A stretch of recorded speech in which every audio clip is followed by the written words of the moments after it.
bases dropped on a new edition of Soccer Down here, January 30th. It's a Wednesday. It's a Wall Pass Wednesday, so we're taking your questions throughout the show this morning.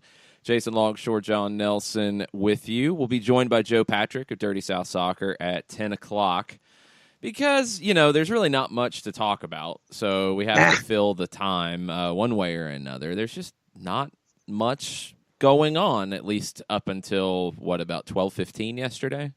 Somewhere in the ballpark, 12:15, 12:30. I was literally walking into, what was it? O'Reilly's Auto Parts. And I was getting some antifreeze because it's really stupid cold.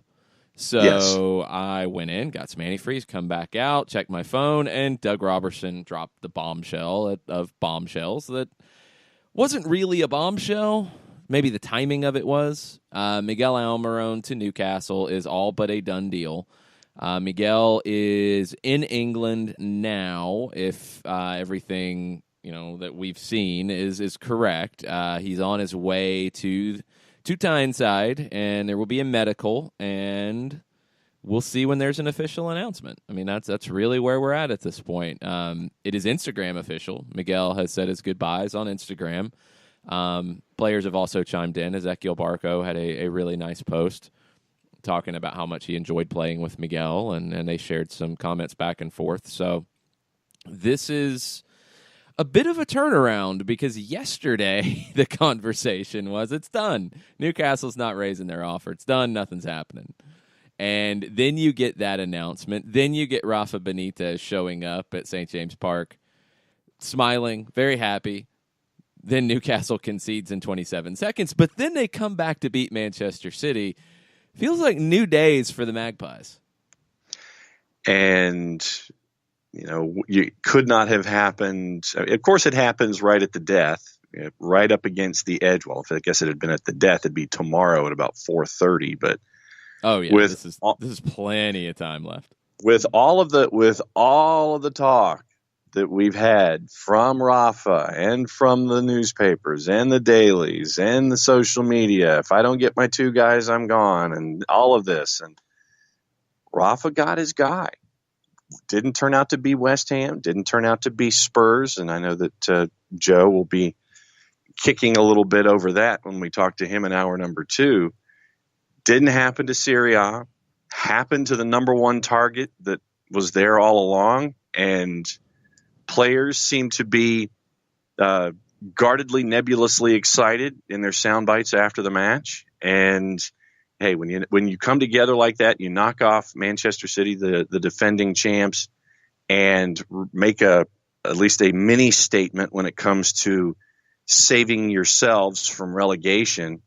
It was a double win, I guess, a win off the pitch and a win on the pitch for Rafa and Newcastle yesterday. A big day on Tyneside. Yeah, massive day for Newcastle as they appear to be getting this deal done. But as our friend, the garlic bread warlord, Nick Alifi, will remind us.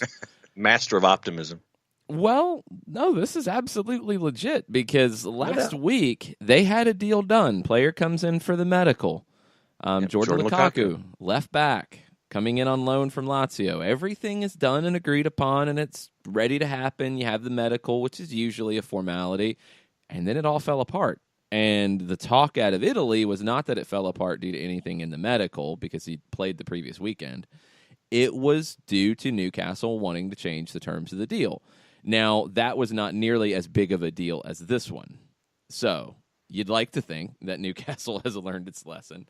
But, until the player has the kit held up. Yeah. We know that. I mean, but you have to also look at the big picture of this one. This is not a loan deal for a player from Lazio. No offense to Lazio. This is the biggest deal in club history. And if you get it to this point and then you try to say, well, we're only going to give you 26 or we're only going to give you 25, take it or leave it. You're not, you can't risk that at this point if you're Newcastle. You can't. It's impossible. So it's all but done except for the announcement. That's where you're at this point. And if Newcastle is foolish enough to not get it done, then that's completely on them. And they can't run that risk at this point, not with the way everything's went. So this is a big deal. This is a huge deal. And, you started to see some chatter around the national media about it yesterday. I think you will see a lot more when it is officially announced. And there needs to be, because this will be the biggest transfer in MLS. And we've talked about it seemingly from day one of Atlanta United. This was always the trajectory. Maybe the trophy was a little bit ahead of schedule because you can't ever plan for that part of it. But you wanted to put a competitive team on the field. You wanted to go get top young talent that had resale value, and you wanted to develop said talent and move them on for big transfer fees. It's what you have done here. And you've got a trophy to show for it. And you've had, even bigger success at the gate than you probably could have expected. It is a big deal. And anybody who tries to diminish it is just flat out wrong. This is a model for MLS going forward. It doesn't have to be the model because every ownership group is different. Every club has different things to work with. But this is a model that can be followed by other clubs on a variety of scales, and this will continue to grow the league.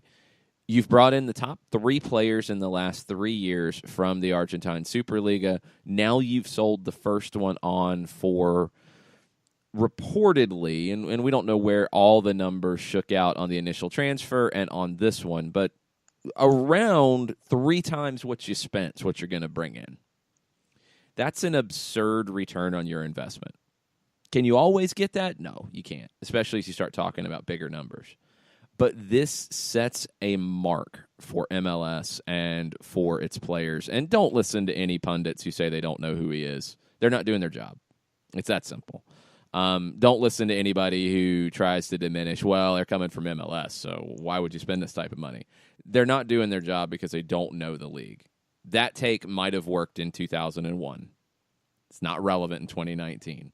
This is a player who is potentially going to be leading a very good generation of Paraguayan national team players into the Copa America this summer, into World Cup qualifying after that. It's not just what he's done in MLS. He's been a champion everywhere he's went. He won a title with Cerro Porteño in Paraguay, won a title with Lanús in Argentina, won a title with Atlanta United in MLS. What's he going to bring to Newcastle? I think initially, and John, I want to hear your thoughts because you probably have watched Newcastle a little more closely than I have recently. Including yesterday, yeah. Yeah, I mean, they've went to more of a 5-4-1, 3-4-2-1 type of shape. I mean, they've had to be defensive. They've had to play on the counter. Well, we have watched Miguel Almiron on the counter attack for a little while, and he's kind of good. So I think he slots in that 3-4-2-1, which is maybe the best way to explain the shape for Newcastle and their tactics, because they're going to sit back and try to hit you on the break. I think he slots in as one of the 2 underneath Rondon, and it's somewhat similar to the role he's played in Atlanta centrally, but he'll have a partner this time. He'll also be able to drop in and help and do that defensive work that we know is such a big part of his game. I think it's a really good fit in the way that Newcastle's currently playing and gives them another dimension to their counterattack that they haven't had. And, the biggest issue with Newcastle all season long has been their lack of scoring punch. And yesterday, in their win over Manchester City, Solomon Rondon gets a goal in the 66th. And then they also get a penalty from Matt Ritchie in the 80th to kind of salt things away. But you're looking at a midfield yesterday, just on looks. Hayden, Ayoze Perez, Christian Atsu, Sean Longstaff. Longstaff, they've thought of as an up-and-coming talent. Ayoze Perez has contributed goals in the past. They haven't been there this year. Solomon Rondon has been the guy up top that they've wanted to, have at the point of the spear. And the Venezuelan talent is there sometimes. But just the biggest thing is just getting that engine started offensively. And having Miguel Almiron there on the counter should be able to help turn that key and get the transmission going, especially with that group of folks down there at the bottom of the table. And, after yesterday, you're looking right now, Newcastle with a win jumped all the way up to 14th. 6th win of the season. And they're still a part of that grouping from 13 to 20 just out of default. But there's no room for them to sit there and just go, okay, we've got to win. We're up to 14th and we can rest. No, you can't, because it's only 5 points to the drop. And having someone like Miguel to feed a guy like Solomon Rondon should be able to help them offensively, because including yesterday, 24 matches, 21 goals scored. That is near the bottom of the table. And it is, as I'm checking math here real quick, it is second to last. Huddersfield's only scored 13. Cardiff has only scored 20. Newcastle, with yesterday's 2, has scored 21. So they desperately need some firepower, or some folks that can contribute to that firepower, and having Miguel in that role should do that. It's interesting because the buzz about Newcastle coming off of the weekend, it was all negative. It was all, we're in big trouble here. We're not getting these deals done. Now you've got the potential of Rafa leaving. Everything was very gray and despondent. And it really seemed to flip yesterday. I mean, I think in some ways, symbolically, it started with Rafa coming in, smiling to St. James Park. And Yep. He said it afterwards that, he knows what's going on. He knows what's being worked on behind the scenes at the club. And I believe this is from the post-match TV interview. Is that correct? Yes, it was part of the 2.5 minutes that you do after a match. And this is the presenter from BT Sport catching up with Rafa, and this was toward the tail end of the interview. Yeah, this is after he talked a little bit about the match, but the question about Miguel Almiron and Rafa Benitez said this. So I was talking to Matt earlier, and sudden change in the mood. Everyone's feeling very positive. Reports of signings as well. Miguel Almiron coming in, which you can confirm for me in a moment. I know you don't like talking about transfers. No, I knew before the game that we were trying to do things, but obviously I was concentrated on the game. We will see if we can finalize things today or tomorrow. So you can build on this and kick on now to the end? Yeah, I think I said before I had confidence that the team could do well, could stay up, but we have to perform like today. So everybody working for each other and the fans behind the team. So I think they appreciate that it's not easy, and they appreciate that these players, they care. So I think all together we can achieve what we want to achieve. Yeah, they talked about that change in mood, and Miguel Almiron is going to bring a change in mood to this team. Yeah. You kind of can't help but be in a better mood when you see Miguel Almiron's smiling face everywhere, and combined with the work that he's going to put in. Remember how Tata Martino always talked about it. If you're a player in the team, and in this case, your most expensive signing ever is going to come in and probably outwork everybody on the field. Not to say Newcastle players aren't working hard. That's just who Miguel is. That's going to lift everybody. And he's going to do it with a smile on his face. That change in personality is big for this team. And the way things have worked out, I think it's so much better for Miguel. And this is probably the flip side of it for, folks in Atlanta, is we all want to see him do well. And there was concern about going to a club in Newcastle's situation. But it's a little different now. You get this win over the defending champs. It's a little easier. You come in, you've got a little bit more of a cushion. It's not as desperate stepping in day one.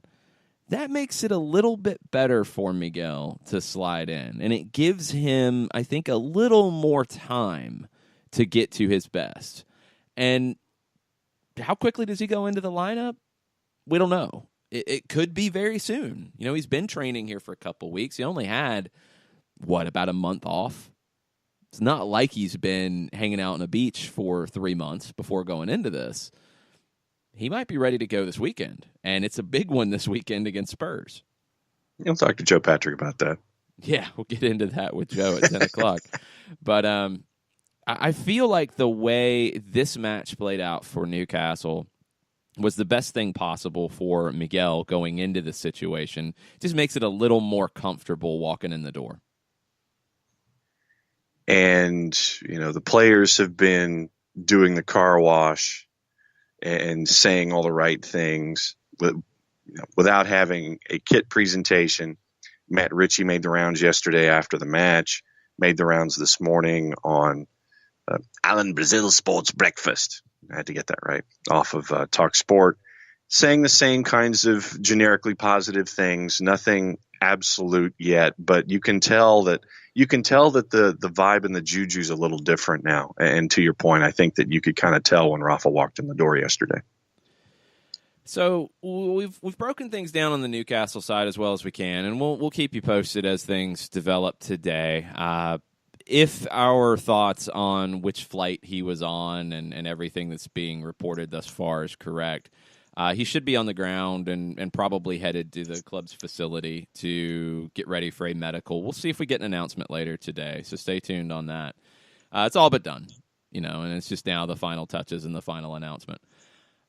We'll talk more about how he might fit into Newcastle as we get closer to match day this weekend, because I'm sure the Newcastle match will have the highest ratings it's ever had in Atlanta, Georgia, and Yes. Paraguay as well. So I think it will be a big deal here and in Paraguay to watch Miguel potentially make his debut this weekend.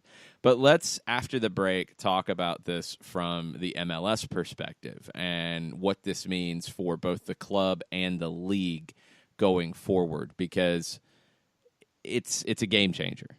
It truly is. And we'll get into why that's the case after the break. Stay with us. We'll be right back.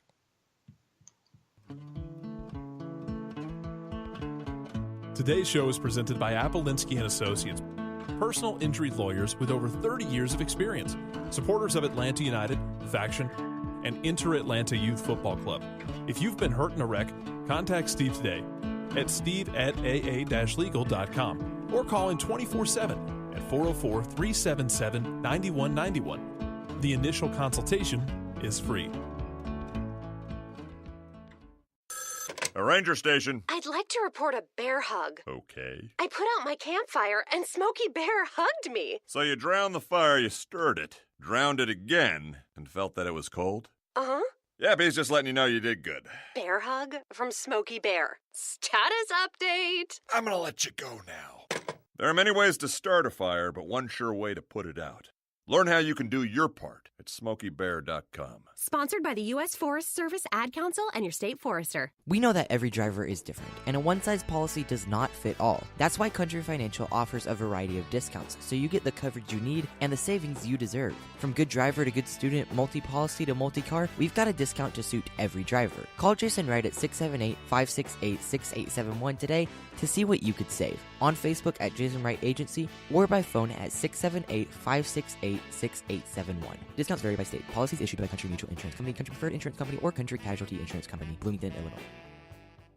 Every hiring manager knows that a company is only as good as the people it's made from. So where do you find the best people? That may surprise you.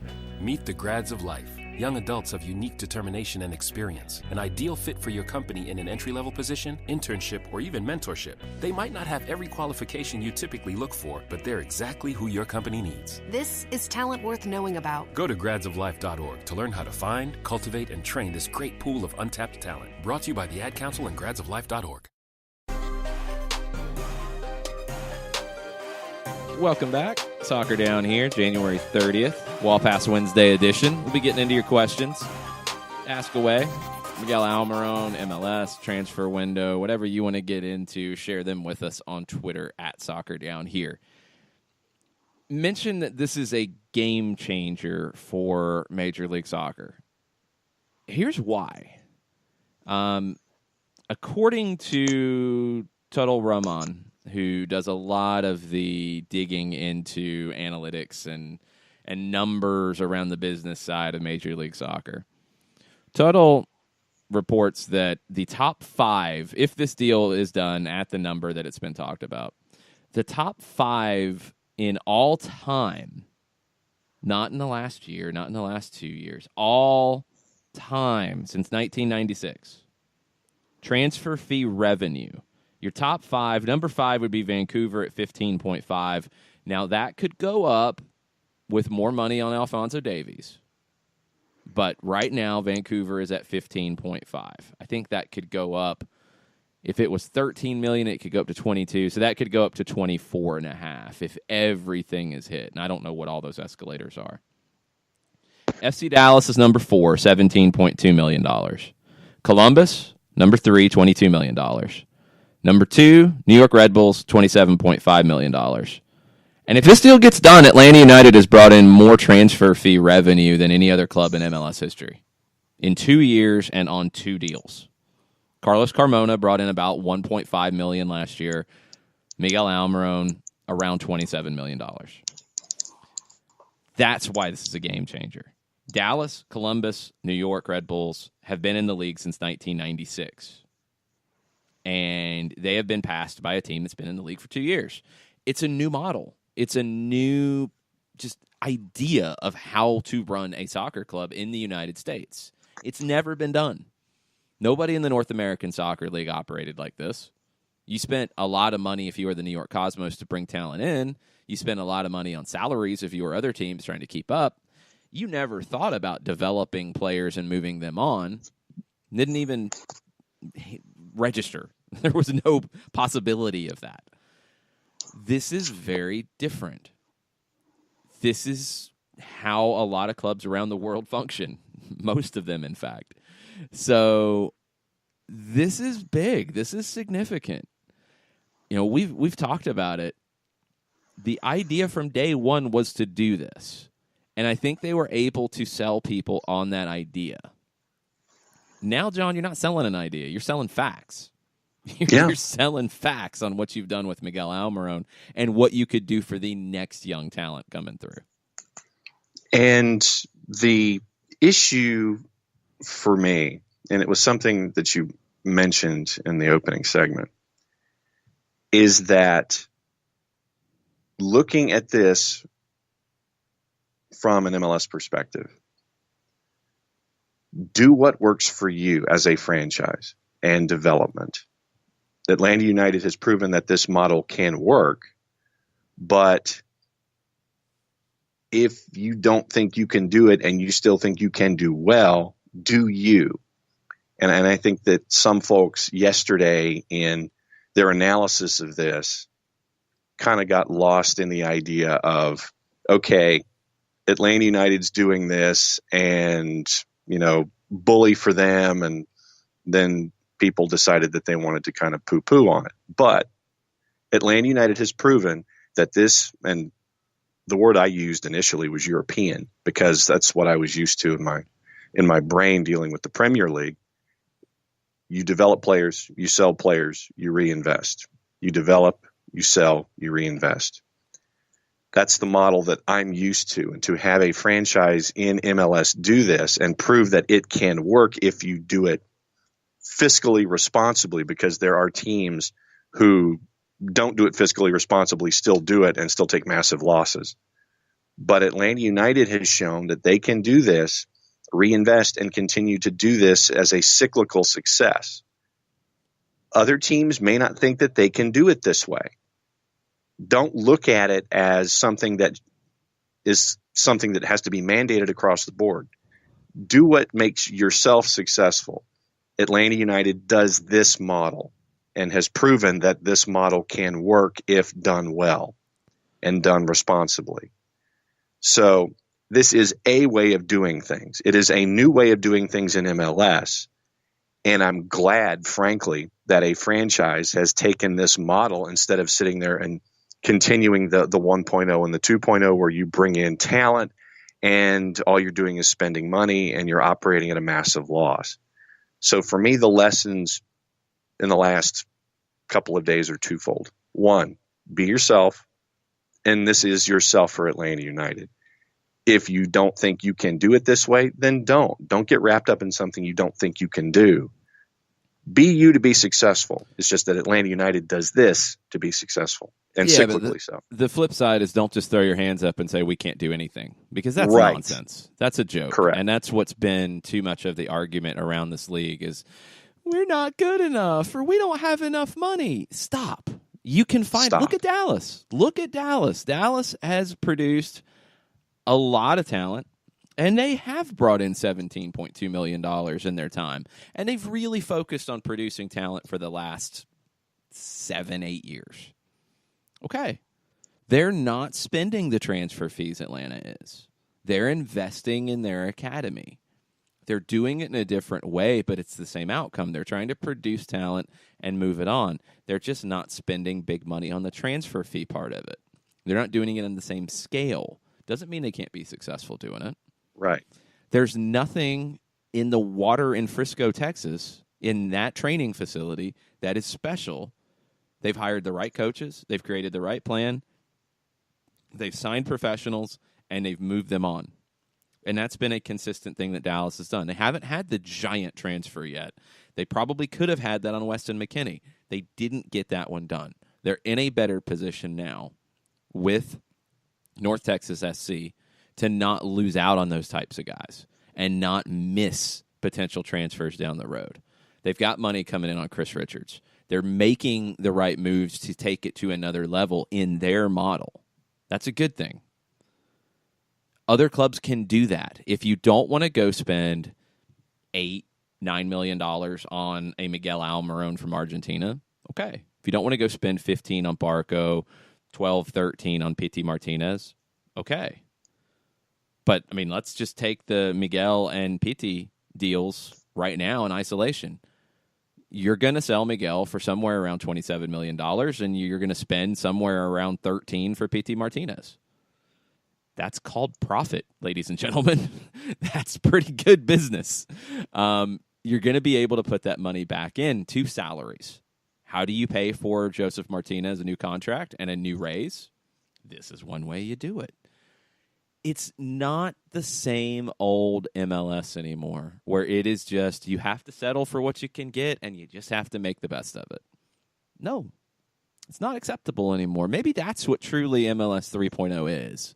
It's saying that we can operate on the same plane as the rest of the world's leagues. Let's look right now at this window and how the money has worked this window. And this is all pulling from reports, and there's no way to be 100% accurate here.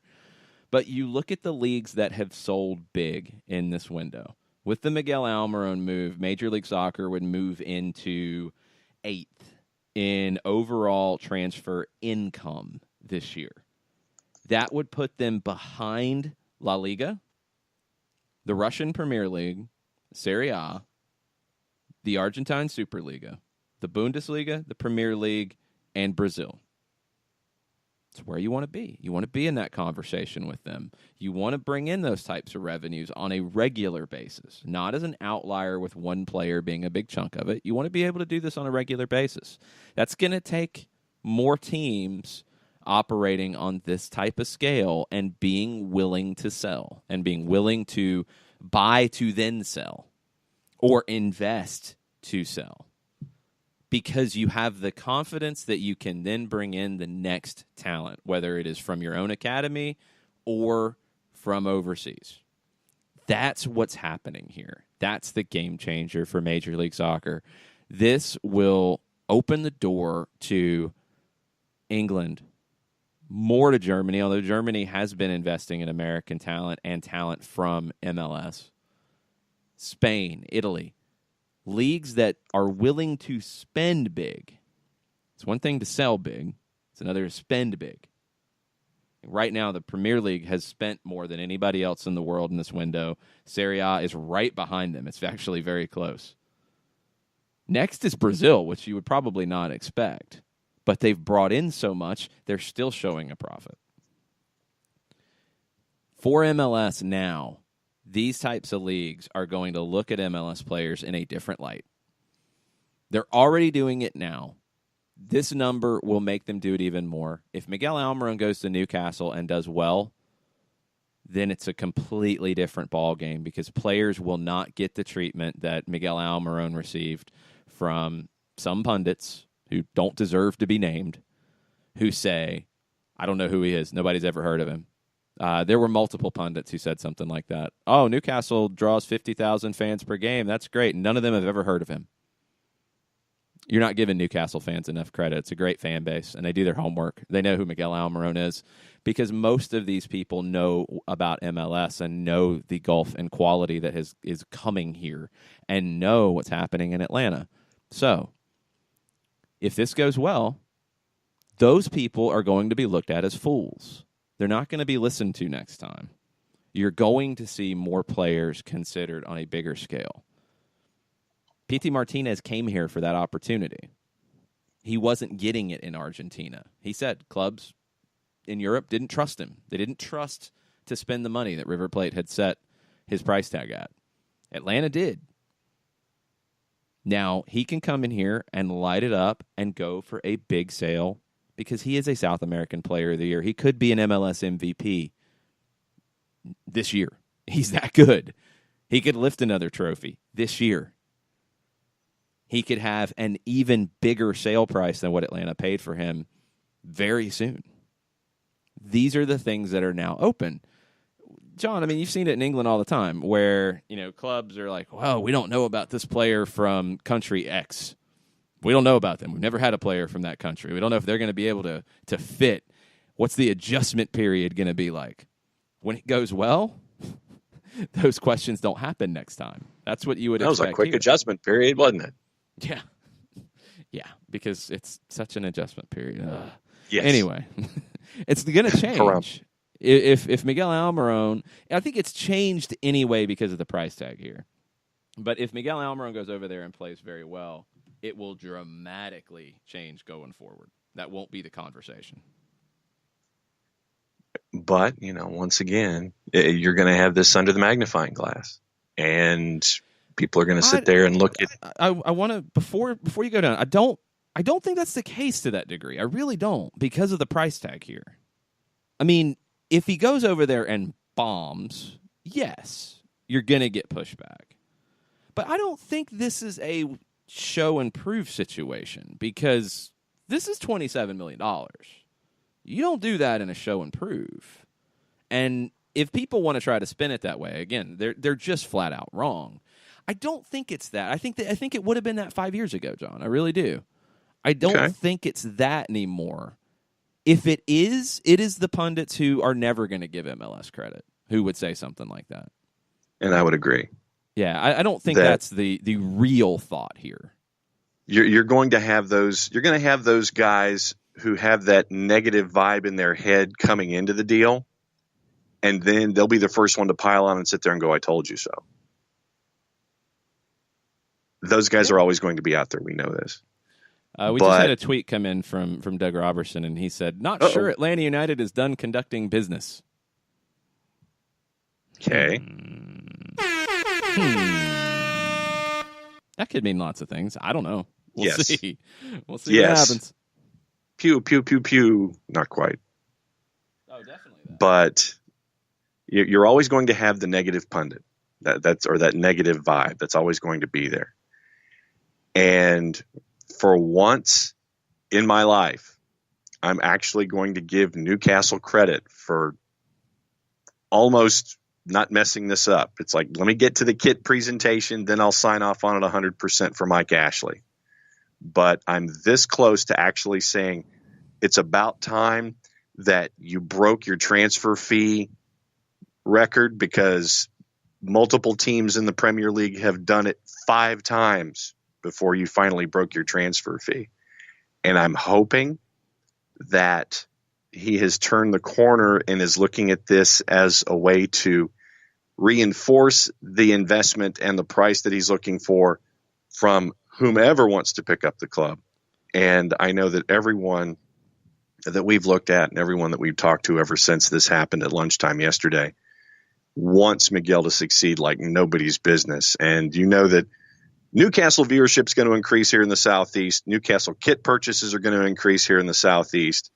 And that's just how we are down here. It is you see one of your own, you want them to succeed, and you still love them no matter what kit they wear.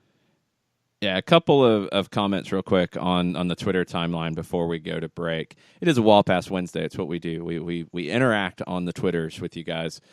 Josh Eisenberg asked, regarding the all-time transfer numbers, do we know the net numbers per team when you factor in acquisition fees they've paid?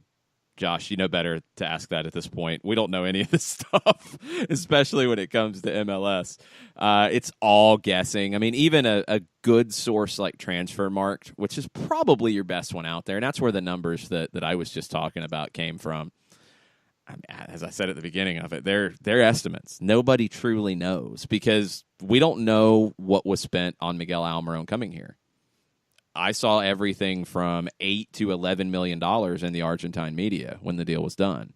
We don't know. We don't know the exact amounts of Pity Martinez. And what I think people need to understand is we've seen reports. I mean, there was a great report in the Argentine media breaking down what the Pity Martinez deal could have been. Doesn't mean it's accurate. Just because you see it in a newspaper doesn't mean that that is exactly how the check was written. You know, it was the Lucas Rodriguez thing last year. It was a report that money was spent on an option to buy. It was one report, and it was treated as gospel. So, you know, we don't know. It is a lot of guessing, and it goes back. You know, I get it in some cases in this, but also it'd be easier to evaluate stuff if we could and really talk about it. We just don't have it. So we're all guessing, Josh, but these are educated guesses, I think would be fair to say. ATL UTD fan number 1, and we'll talk about this in the next segment. Get all kinds of reports from Argentina around Leandro Gonzalez Perez right now. We'll get everything updated there. Again, take these reports with a grain of salt because, you know, Joe tweets, on again, off again, will this be last year's last-minute Carmona deal? I don't think it's ever been reported as on. So when you're, you know, compiling the narrative, let's try to be clear in the way it's going. The only reports I've seen regarding this were a reported offer and LGP saying if they're talking about it and that's the business deal they come up with, I'm okay. That's not really on. And then reports yesterday were saying that Boca was told he is not going to be transferred and he's not for sale. Now you're hearing that Boca is allegedly going to continue to pursue it. I don't know if on again, off again would be the right way to describe it. I think it's just Boca needs players. They have sold a lot in this window. They just brought in around $20 million for a player. They have money to spend. They need a center back in a bad way. LGP is a player that played for the manager at Boca now, who has replaced Schelotto, played for him at Estudiantes. He's a known quantity. Of course, be a good call. He's played very well. Doesn't mean it's on again or off again. Just could be a target. Could be more, but could be a target. That's where reading these media sources, and especially out of South America, just be careful and don't get as swept up in it because there will be these twists and turns and conversations, and sometimes it is a fan media outlet saying something that is more hopeful, more speculative.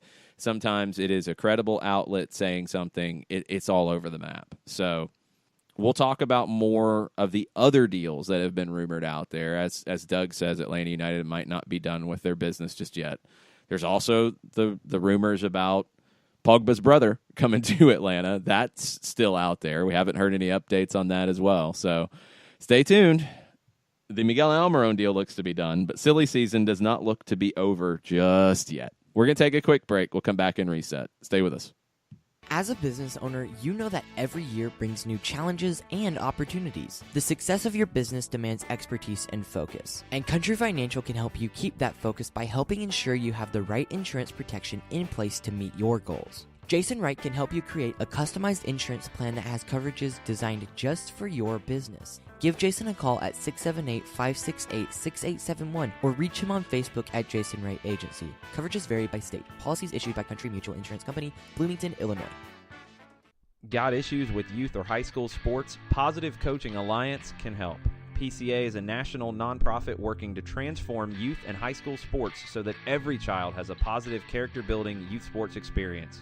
PCA provides live and online workshops to train double-goal coaches whose first goal is winning and whose second, more important goal is teaching life lessons through sports. PCA also has workshops for parents and high school student-athletes. For more information, please visit positivecoach.org. If you've been hurt in a car wreck, contact my friend Steve Apolinsky of Apolinsky & Associates. He's been representing individuals for over 30 years throughout Georgia and Alabama. Email him at steve@aa-legal.com or call him 24/7 at 404-377-9191. The initial consultation is free.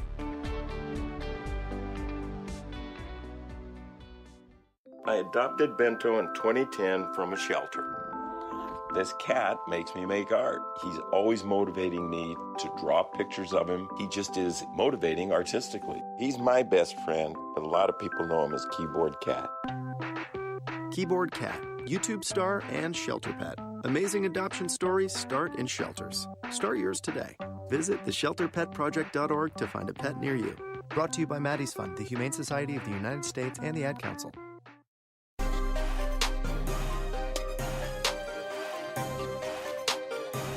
Joe Bost is 100% correct, and this is how we will treat everything from now on. Everyone knows if it's on social media, it's fact, by God. We know this now. So, yes. Yes. If it Accurate. is tweeted, if it is Instagrammed, I don't know if Snapchat falls into that or Instagram stories because they disappear, so I don't think they can fall into that. But if it's posted on Twitter or Facebook or Instagram, it is the gospel. That's how we're going to operate now. So we're all going to go insane by 10:25 is how this is going to play out. So we're going to try not to do that. We'd like to keep our sanity before the season starts. It'd be great. Sanity, sir? What are you talking about? That never existed on this show. I can't speak for you. I'm just talking about myself. I'd like to have some sanity because it's good. I like it. Gave that up for Lent. Yeah, not me. All right. So to update you, Miguel Almiron is, it sounds like, in a hotel in Newcastle. In a hotel. Now? He's in a hotel. Perhaps he is napping.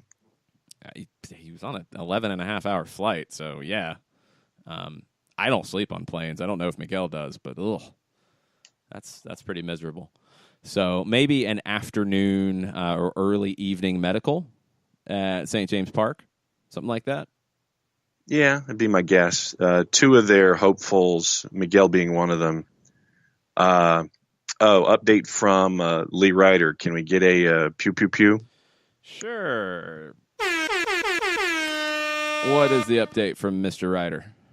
As of 11 minutes ago, Lee Ryder says Newcastle transported Almiron from London via helicopter for medical. Ah, okay. So he did fly into London. He was on a different flight than I think we all thought. There was a flight to Newcastle, I think. So anyway, all right. He is in transit. This is not even the pass is in transit. This is the player himself is in transit. Dun, dun, dun. Yes. See, there's the sounder that we need. We need something equivalent to the Law and Order sounder, or we just keep playing the breaking news sounder. Yeah, not that one. We need like the one from the shocked hedgehog or something. The little video that used to get shown all the time, where it's like a hedgehog or it's not a squirrel. I don't know what it was. A guinea pig. No, the hedgehog where he kind of blows up and he goes all puffer. No, it turns around and it's got a shocked look on its face. Oh, okay. Yeah, it's just one of those like dun dun dun. It's one of those types of deals. So yes, that's where we're at with Miguel. For He's medical. on the way. Yes, he is being brought to Newcastle for his medical testing, and we'll stay tuned. We'll see when an announcement could be forthcoming on that. Couple updates as we go. Leandro Gonzalez-Perez again. We don't know what the deal is with him. It's been lots of talk out of Boca Juniors media that they would like to bring him in. They want him to be part of their squad. They have been told that he is not for sale, and I guess they're still trying, is where we're at right now. Golazo Argentino reported an hour ago, again, that offers or approaches for LGP were rebuffed by Atlanta United. You've got other reports from different Boca media sources saying that they're making an offer or they will continue to talk. It's a lot of talk. You never know. As we always say, every player has a price that makes it very hard to say no to. What's that number for LGP? I don't know. But Boca Juniors is a club that has money to spend at the moment, and they have a need. And you have a manager who knows the player. So there's a lot of things on that side of it that make a lot of sense. We'll see if the number is there. We'll see if Atlanta United feels comfortable doing it, because this is a different conversation than Miguel Almiron, John. You were planning for Miguel Almiron to go probably from last summer, and that's why the Pity Martinez stuff was kicked up a notch, and that was done so early on in the process. You were ready to go. You were ready for that replacement. Honestly, Barco was kind of that guy too. You had options because you knew Miguel was going to go. Don't think you were thinking about this one just yet. No. Now, Miles Robinson long-term could be that. Is he ready now? We don't know. That's a big ask. LGP's a guy you'd love to have in CONCACAF Champions League. Yes. And for me, this is the one that I have spot shadowed for a bunch of different reasons. The deals that you're sitting there and you're going, yeah, okay, you can anticipate it, but then a deal, somebody wants LGP, somebody wants, insert player here or whatever. Those are the ones that you've got to sit there, and we've heard the word intransferable. And right now that's where things stand. But is Florentine Pogba part of a backup plan? Is somebody else that we don't know about a part of all of this? And this is where all of these moving parts go. And yes, we're looking at 36 hours left in the European window, but what's the deadline for South America? Well, South America is all over the place. Argentina is February 20th. Okay, so there's basically another couple of weeks where this is concerned. And this is, once again, it's part of the deal. And as a fan, it's something that you have to be ready for. But we all know, once again, we've heard the early words, but does the offer get sweetened? Does Atlanta United have a backup plan? So that's all a part of this whole thing. And how prepared is the organization if the sell-on price is something that you can't turn down and LGP wants to go? So this is all this stuff that we have to put into the pile and into the file, at least for another 3 weeks. We now have an update from a Newcastle comedian, I think is where we're at this point. Oh, God. ATL UTD fan number 1, Joe, shared this with us. Jack Bart 97 on Twitter. He is listed as a comedian in his Twitter bio. Says, Almiron leaving Newcastle training ground, deal done. Just spoke to Rafa, 20 million pounds. And there is a video of a van pulling out of a driveway, and you can't see anybody. Maybe it's funny. I don't know. I'm going to take that one with a huge grain of salt because I don't know. So he's being transported in a van no one can see in, allegedly. I mean, it could have just been somebody taking their kids to the local playground. I don't know. Yeah, because it is the end of the school day because you're looking at 10 to 3. So it's toward the end of school. You're picking up your kids and you're going home. So if Jack Bart is going to finalize this for us, I guess the next Atlanta United deal would be finalized by Tracy Morgan. Is that where we're at? You know, you're looking at Miguel Almiron, and he's a true talent. That'd be awesome. Ooh. Might need to work on that one a little bit. It was short notice. Can't do it. Yeah, I got nothing on that one. I guess then Kevin Hart would be breaking Philadelphia Union news. Is that where we're at? Oh, see, the now. Cooligans would be breaking everything out of New York, so we get hands there. The Cooligans would kill everything with New York. They'd be great. I don't know if they would break the Red Bulls news though. They are a little biased. Well, and NYCFC news, I don't know if there would be any. No, there is actually. You want some NYCFC rumors? We got some. It's a courtesy of the Cooligans. No, it's not. I don't think their reach in Romania is really there right now. New York City FC linked to Romanian attacking midfielder Alexandru Mitrita, the 23-year-old captain of Craiova.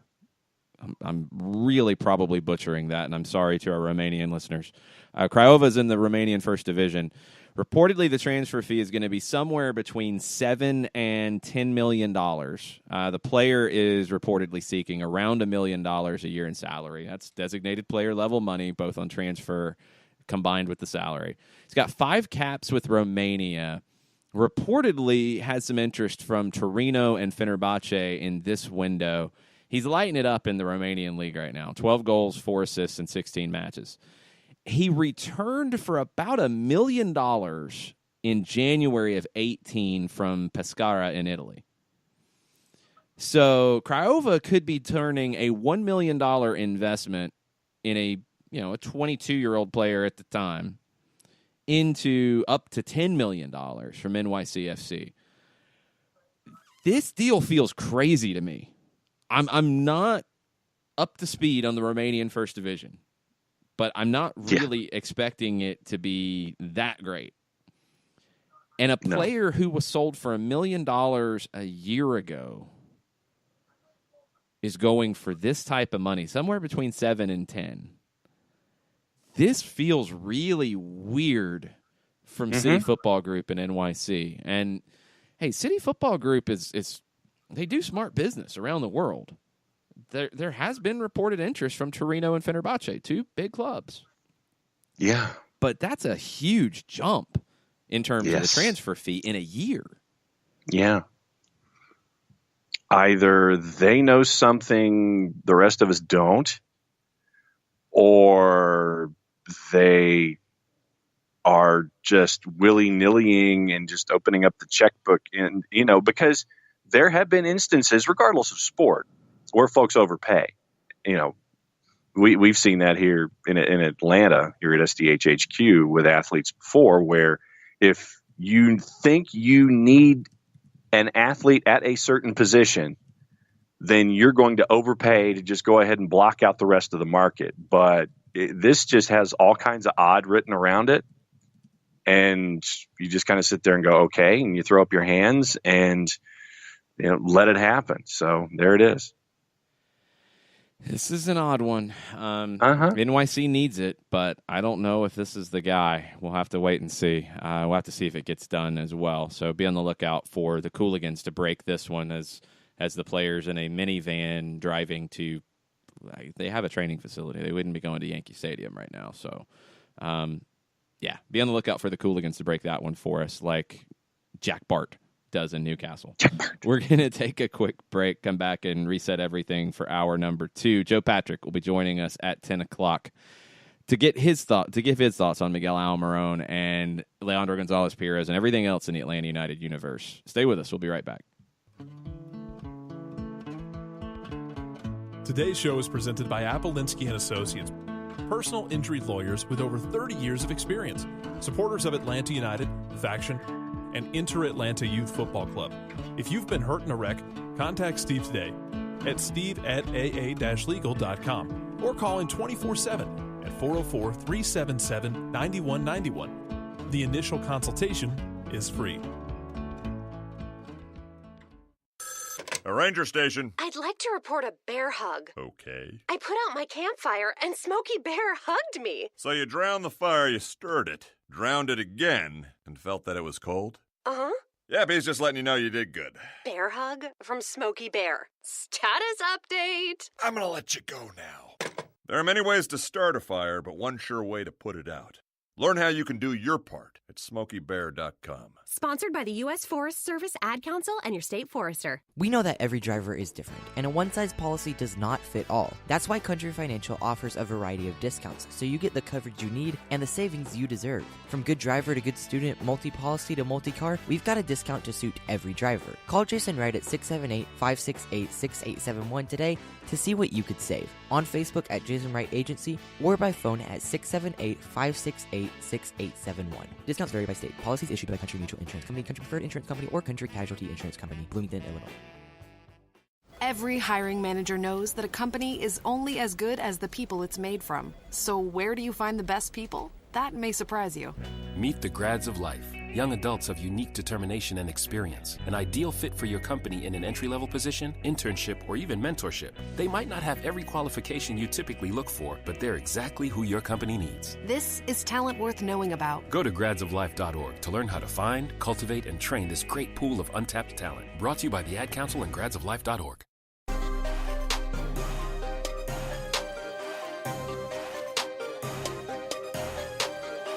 Putting a bow on hour number one here at SDH on a Wednesday. We have a little bit of this.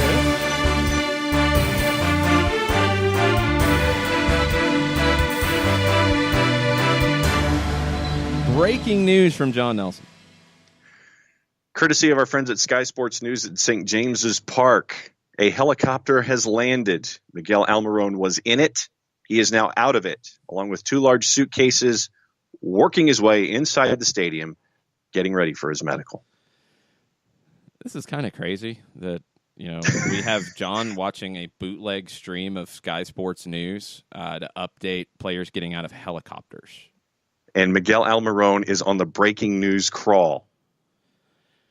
I mean, that part isn't even the big deal to me. Like that, I'm almost normal with at this point. But the fact that we are watching bootleg streams of sports programs in England to get updates on Atlanta United players moving on is pretty nuts. It's pretty cool. So that's where we're at right now. John will continue watching the bootleg Sky Sports News.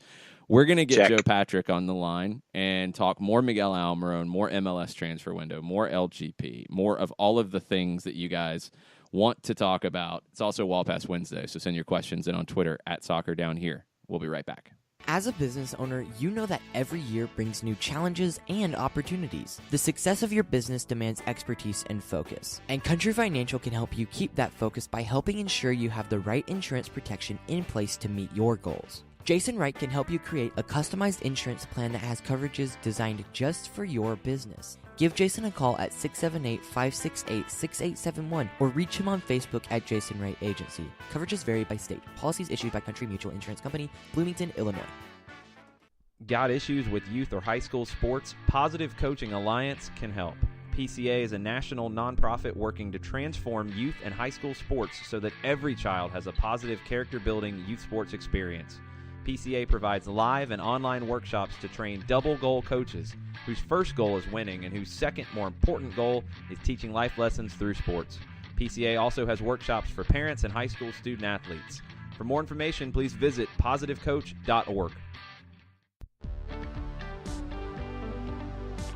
If you've been hurt in a car wreck, contact my friend Steve Apolinsky of Apolinsky & Associates. He's been representing individuals for over 30 years throughout Georgia and Alabama. Email him at steve@aa-legal.com or call him 24/7 at 404-377-9191. The initial consultation is free.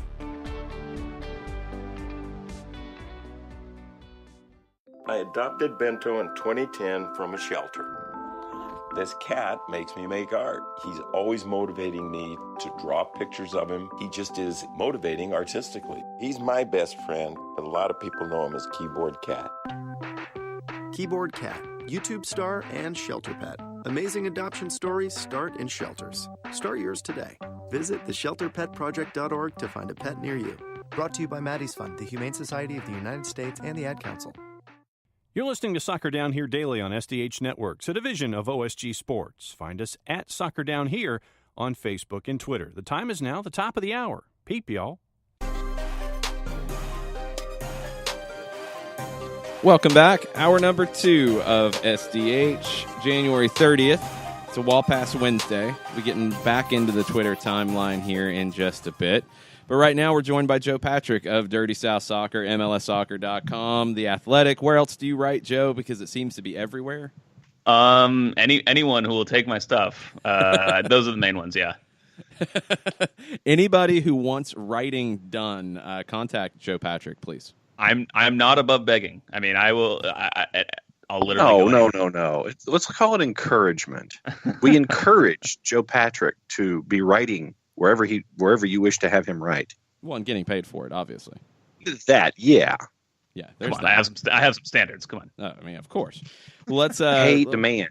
Let's get into the news. Miguel Almiron has gotten out of a helicopter. We have that update. So things are happening. Looks like it's going to get done any time now. Going for the medical. This had taken a turn, yesterday morning to the negative, and then it turned back in the afternoon. Are you surprised that it's going to be Newcastle at this stage? It's a weird one because I've kind of wavered on it almost the entire transfer window as to whether they were actually going to end up ponying up the cash. Like they have the money available. It was never really about that. It was about whether that money would be allowed to be spent essentially by Mike Ashley, who's obviously trying to sell the club. So, at one point I thought West Ham was going to be in with a chance to get him if Marko Arnautovic had left, because he was rumored to be going off to China, and they would have probably gotten a decent sum for him in that transfer. And I thought that, and I had heard that there had been some connection between Miguel and Manuel Pellegrini. So I thought that may have been an opportunity. But then as the window closed, I actually did think that the deal to Newcastle would get done. I just kind of started getting the feeling later in the game that Atlanta really wanted to make this deal happen, that it was going to be the best for them long term, considering the players they have, the complexity of moving Barco, and not just the financial complexity, but just the personal complexity of, him going off to a new club and then having to come back possibly mid-season or whatnot. It just would have been a bit chaotic. So I think that this was the deal they really wanted to get done. I was just mostly surprised at the amount of money they were able to get for Miguel Almiron. And I know that we had talked about, yes, Darren was not going to sell for a price below what he deemed his value to be at. But, I was still just surprised that they were able to get such a decent fee for him. So what was your guys' take on this? Because I wasn't able to listen to the show yesterday with all that going on about the number, this reported number. It's coming in at like, what was it, 27 million, something like that? Yeah, well, it broke after we were done yesterday because we were still coming at it from the – Newcastle, all the reports out of Newcastle media is that it's done. Deal's done. It's not going to happen. And he's going to go potentially to Italy if anything happens in this window. The thing about the Barco loan that I think it's been lumped into the conversation here kind of unfairly. I mean, it was always plan B. I don't think there was ever any question about, this is something we would want to do. I think it was always something they didn't want to do. But you also had it as an option if you didn't sell Miguel Almiron for that number that you were comfortable with. So it would have been tricky. It wouldn't have been easy to do, but that would have been the next course of action, I think, after Thursday. The number coming in, 27, I thought that was reasonable. I thought you could get there. When the numbers were looking like, it was, 5, 6... somewhere between 5 and 8 million pounds apart, depending. Because I think people, in some of the reporting out of Newcastle, it was getting mixed up between what was being asked for in pounds and dollars. Because sometimes it was 30 million pounds, but no. As always tends to happen, right? Yeah, it was really awkward. So I think it generally seemed to be somewhere between 5 and 8 million pounds apart. And I was always saying, this is stupid for Newcastle to let this deal go over that amount of money, you can probably find something in the middle. And even this case, it seems like it may be shaded a little bit more towards Atlanta. If it's 27, that's outstanding business. Yeah. And we'll obviously hear a lot of talk about it being Newcastle's transfer record and all that, and it is, but it should just also be noted that there are teams much smaller than Newcastle that have paid much more for players. They're kind of an outlier in terms of how little they tend to spend on players. So it's not like an exorbitant amount of money. I think it's a fair number. It's a good number. I think it's just a number that represents true value for both sides, which is obviously at the beginning of a negotiation, that's what you want to get done if you're an executive for either of these clubs. So I think it's a good deal all around.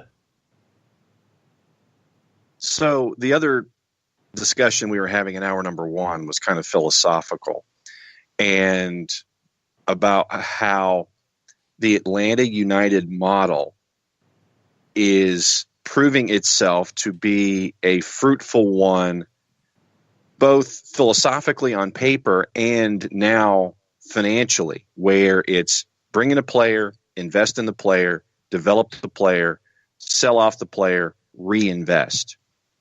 What do you think this means for MLS going forward, where Atlanta United is saying, hey, look what we are capable of doing with our business model? What do you think it says about MLS going forward? Yeah, I mean, it's something that we've written quite extensively about in some pieces that will be released shortly as soon as this deal is finalized. So I'd recommend everybody check out Dirty South Soccer once this deal goes final. We kind of release these pieces. But thank you, John. Appreciate it. I think that's what makes this so exciting. I think Rob, my co-manager, tweeted something yesterday. It's like soccer is the only sport where you can be incredibly excited about your team selling a player, like one of its best players, for a lot of money or something like that. Which is kind of, in a vacuum, it's kind of funny to think about it like that. But it is true, especially true for Atlanta United fans, where there's been this kind of promise, so to speak, of how this team is going to function, not just on the field, but off the field, and kind of how their transfer strategy will develop over time, how they will become integrated in this global market that Darren Eales has talked so much about. But we haven't really actually seen that come to fruition yet, right? We've only seen the first part of it, which is buy the players and be good on the field and, have a successful team win championships. That part of it, we haven't kind of seen the full cycle turn over and it start to recycle. And this is the first time we're actually seeing that. This is the first time we're actually seeing the complete cycle of the club being fulfilled and it working. It's working very well. And not even with this one in particular. I mean, obviously this is kind of the stamp of approval on it, but when you see reports of Boca Juniors wanting to pay millions for Leandro Gonzalez-Pirez, when you see reports of when you're even able to sell a guy like Carlos Carmona, which is an emergency circumstance that you don't want to face, but when something like that happens, you're still able to make a very good profit. You're able to sell him for, he was actually, I think they sold him for $1.5 million or something like that.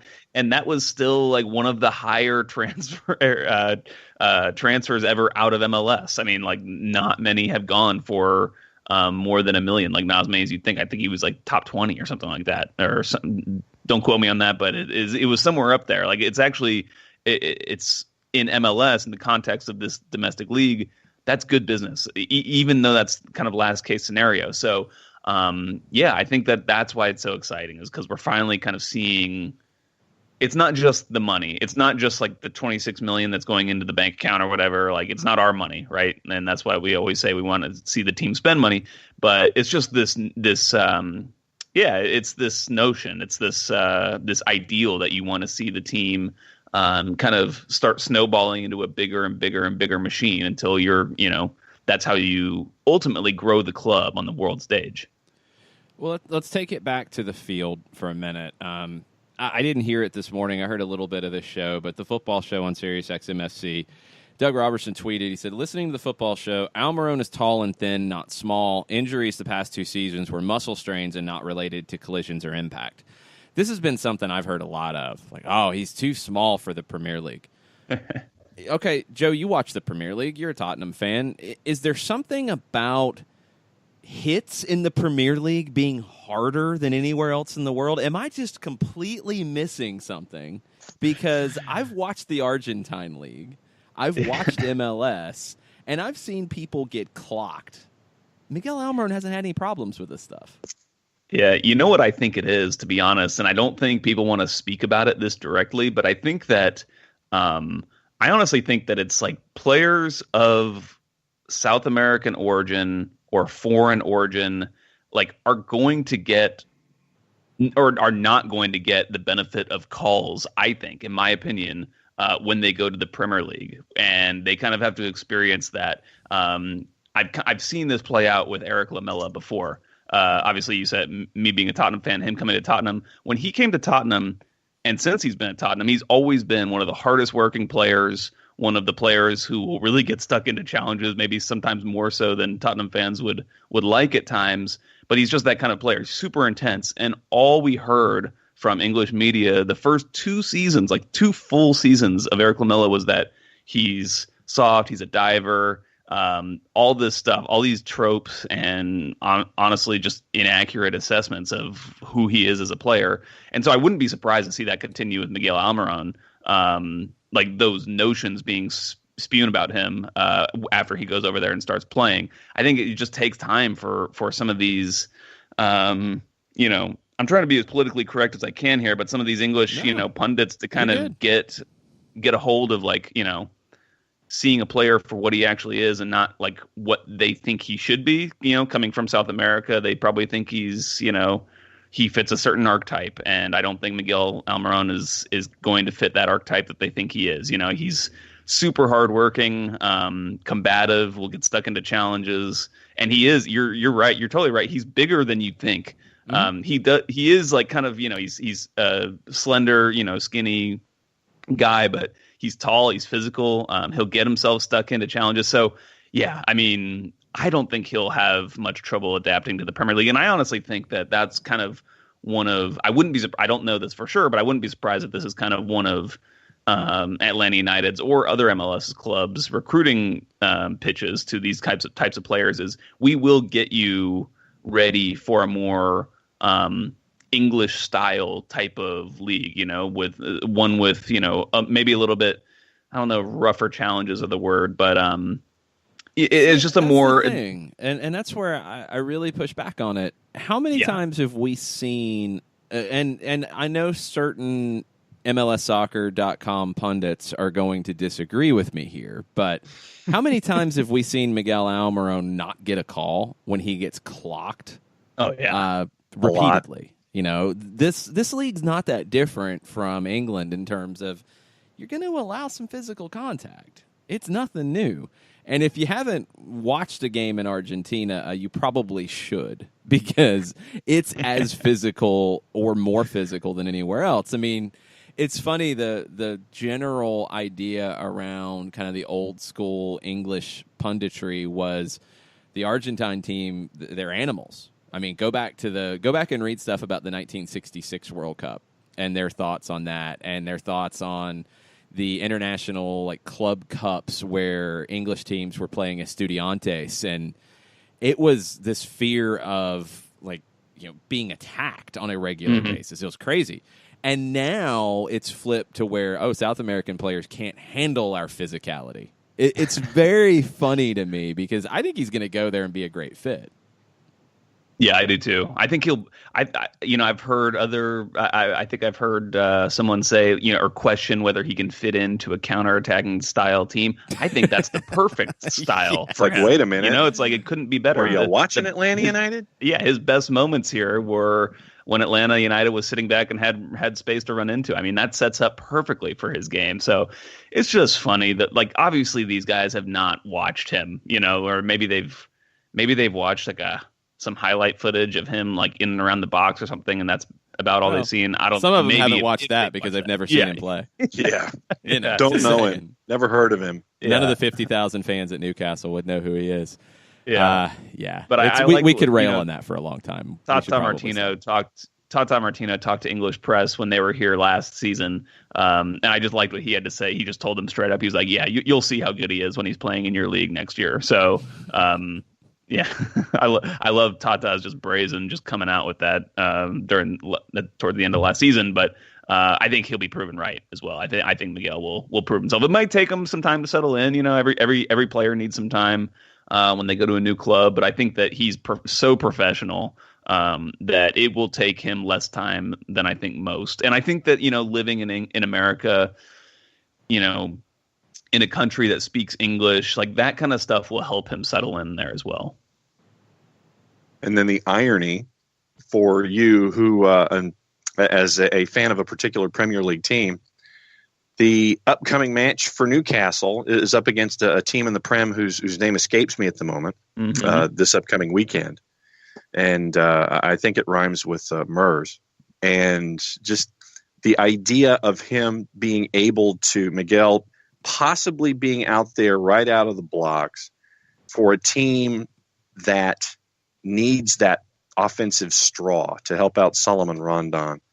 And I think that, you know, we talked about the numbers in the first hour of the show, that toward the bottom when it comes to offensive output, still solid defensively, but it's an opportunity for him to shine for a team that can't rest because they're in that grouping from like 13 to 17. And if you slip, you're closer to Cardiff City than you are Brighton.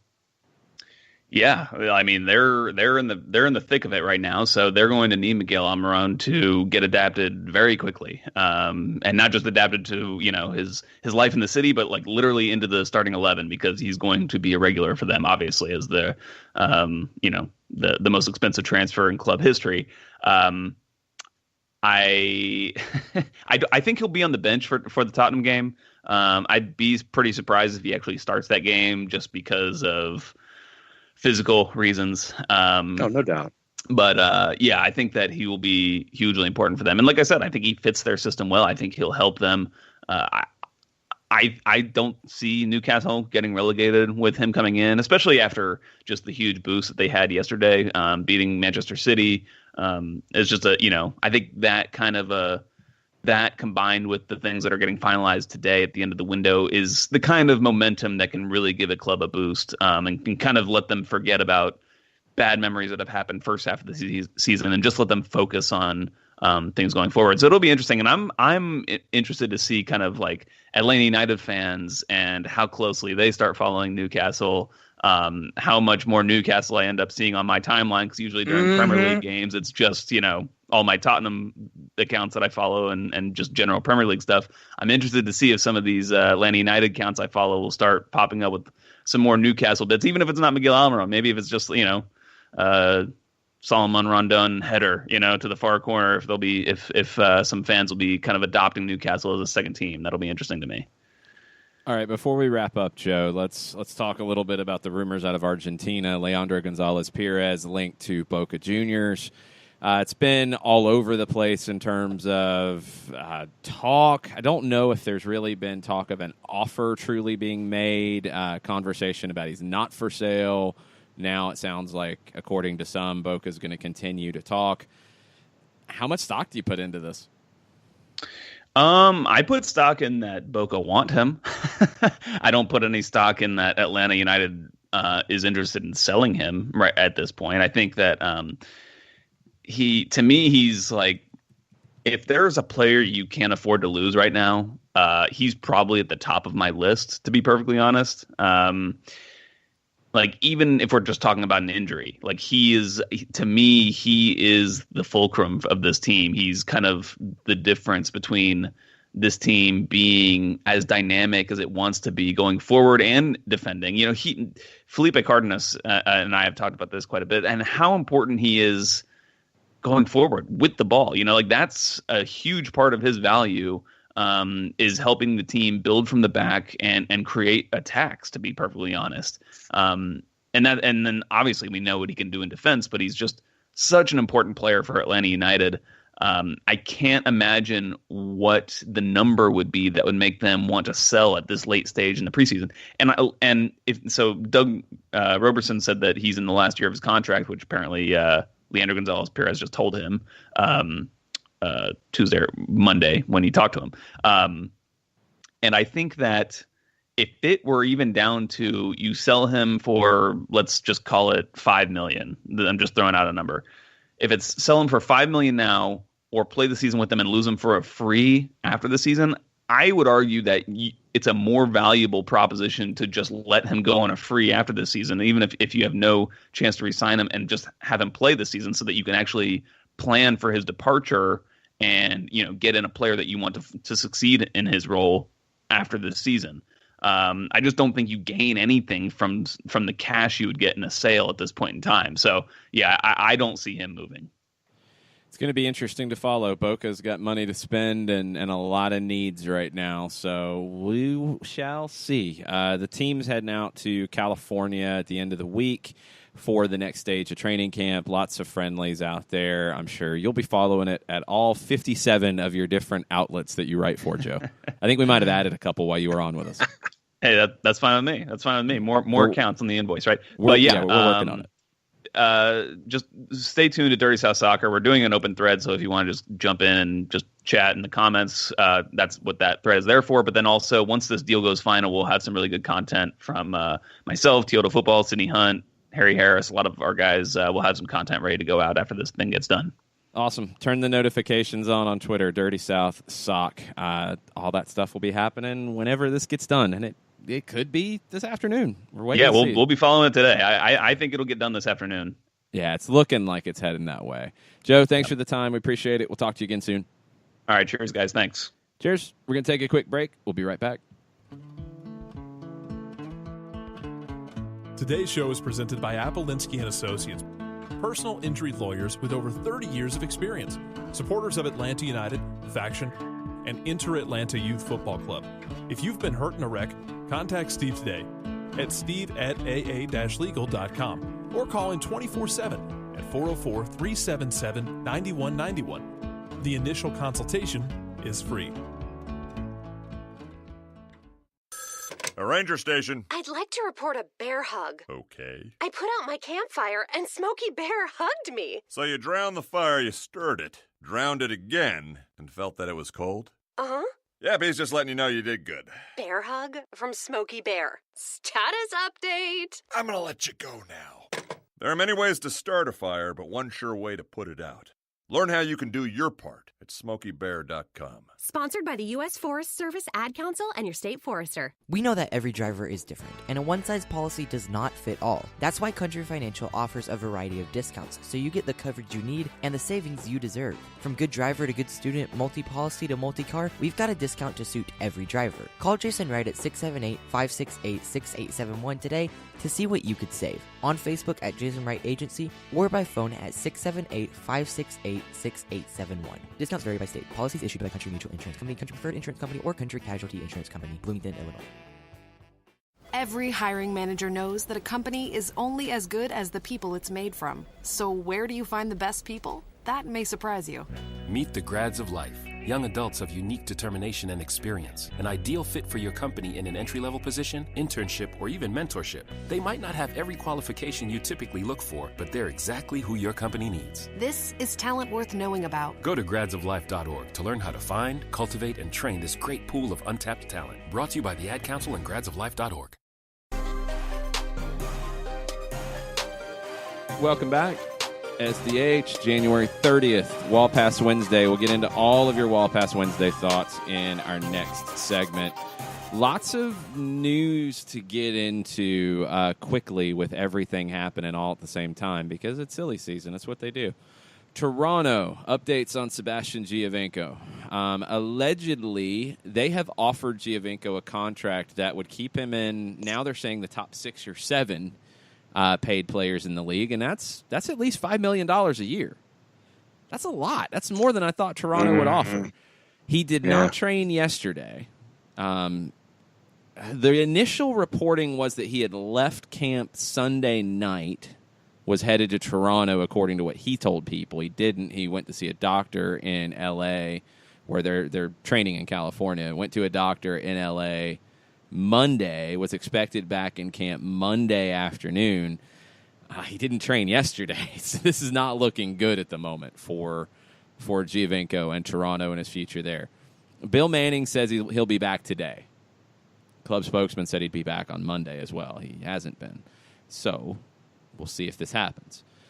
Saudi Arabia's transfer window, and this is where he has been linked to going. Their transfer window closes February 4th. So there's a little more time from Thursday, but not that much time. We'll see if it gets done. If he's turning down $5 million a year to stay in Toronto, I don't know if the numbers that were reported from what his contract offer was in Saudi Arabia were wrong, or if they were offering more years or what. But $5 million a year is more than I thought Toronto would offer, and I'm a little surprised they haven't been able to get it done. If he doesn't want that, I don't know if they can find a way to get it done. And for me, I'm thinking that it's the years, because the number that we kept seeing from Al Hilal was 3 years. Was it 3 years, 10 million euro, 11 million euro? 3 years, 10 million euro was what one outlet had on it. And it might not be accurate. And maybe Toronto offered him 2. Maybe they offered him 1 with an option. We don't know.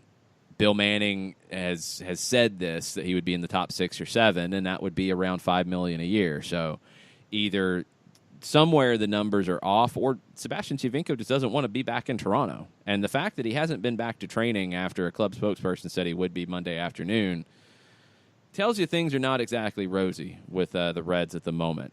Manning also said that they've opened talks with Josie Altidore. They have not yet done that with Michael Bradley. Bradley's been with U.S. men's national team camp. Don't know why, unless, the whole thing with Bez Pachinko leaving, he just kind of shut things down in the office as everything was being prepared for him to leave, because that was reported pretty early in the process before it was actually announced he was gone, as the ownership change in Columbus was going down. So I'm surprised that you had these 3 guys going into the final year of their deal, and it sounds like you're playing catch-up on contracts. Yeah. Because you don't have anything in place with any of the 3, and you haven't even started talking to Bradley yet. I don't know. That seems like not an ideal way to conduct business. No. And, we'd all thought that this might be the last ride for the big 3, and it's looking that way, and it might be the ride might be ending sooner than the end of this season. And we've heard Altidore linked to Liga MX, nothing solid there. We've heard everything with Giovinco, but Bradley, to me, that's the biggest question in all of this. You haven't even mentioned anything with Michael Bradley at all. Unless you're going to be able to re-sign him. I don't know. I don't know what the situation is. Or you've made the decision that you don't want to re-sign him. That could be it, too. We don't know. Toronto is just not in a good position right now, so we'll see how things shake out there. A couple quick news hits. Chicago has officially lost Matt Polster. He was out of contract, left on a free transfer, signed with Rangers in Scotland. It is done. He has held up the Rangers scarf. It's official. You got nothing for him if you're Chicago, for a player that had broken into the U.S. men's national team pool. Again, not ideal business being conducted. Vancouver re-signed Felipe and Jordi Reyna, added extensions to their contracts. So you've got a couple guys back from last year, as they still are looking to bring in lots of different players. Great piece on the Ike Opara deal, and sitting down with Peter Vermes on this one. Vermes gave a number of great quotes, really, I think, helping you understand from the Kansas City side of it why you would move on from the 2017 Defender of the Year going into 2019. And there's more to it than just the money they got. They got a huge amount of money, for sure. But the talk about Opara leaving started really early on. It was mid-December, if I'm not mistaken, maybe even right around MLS Cup, that he wasn't happy.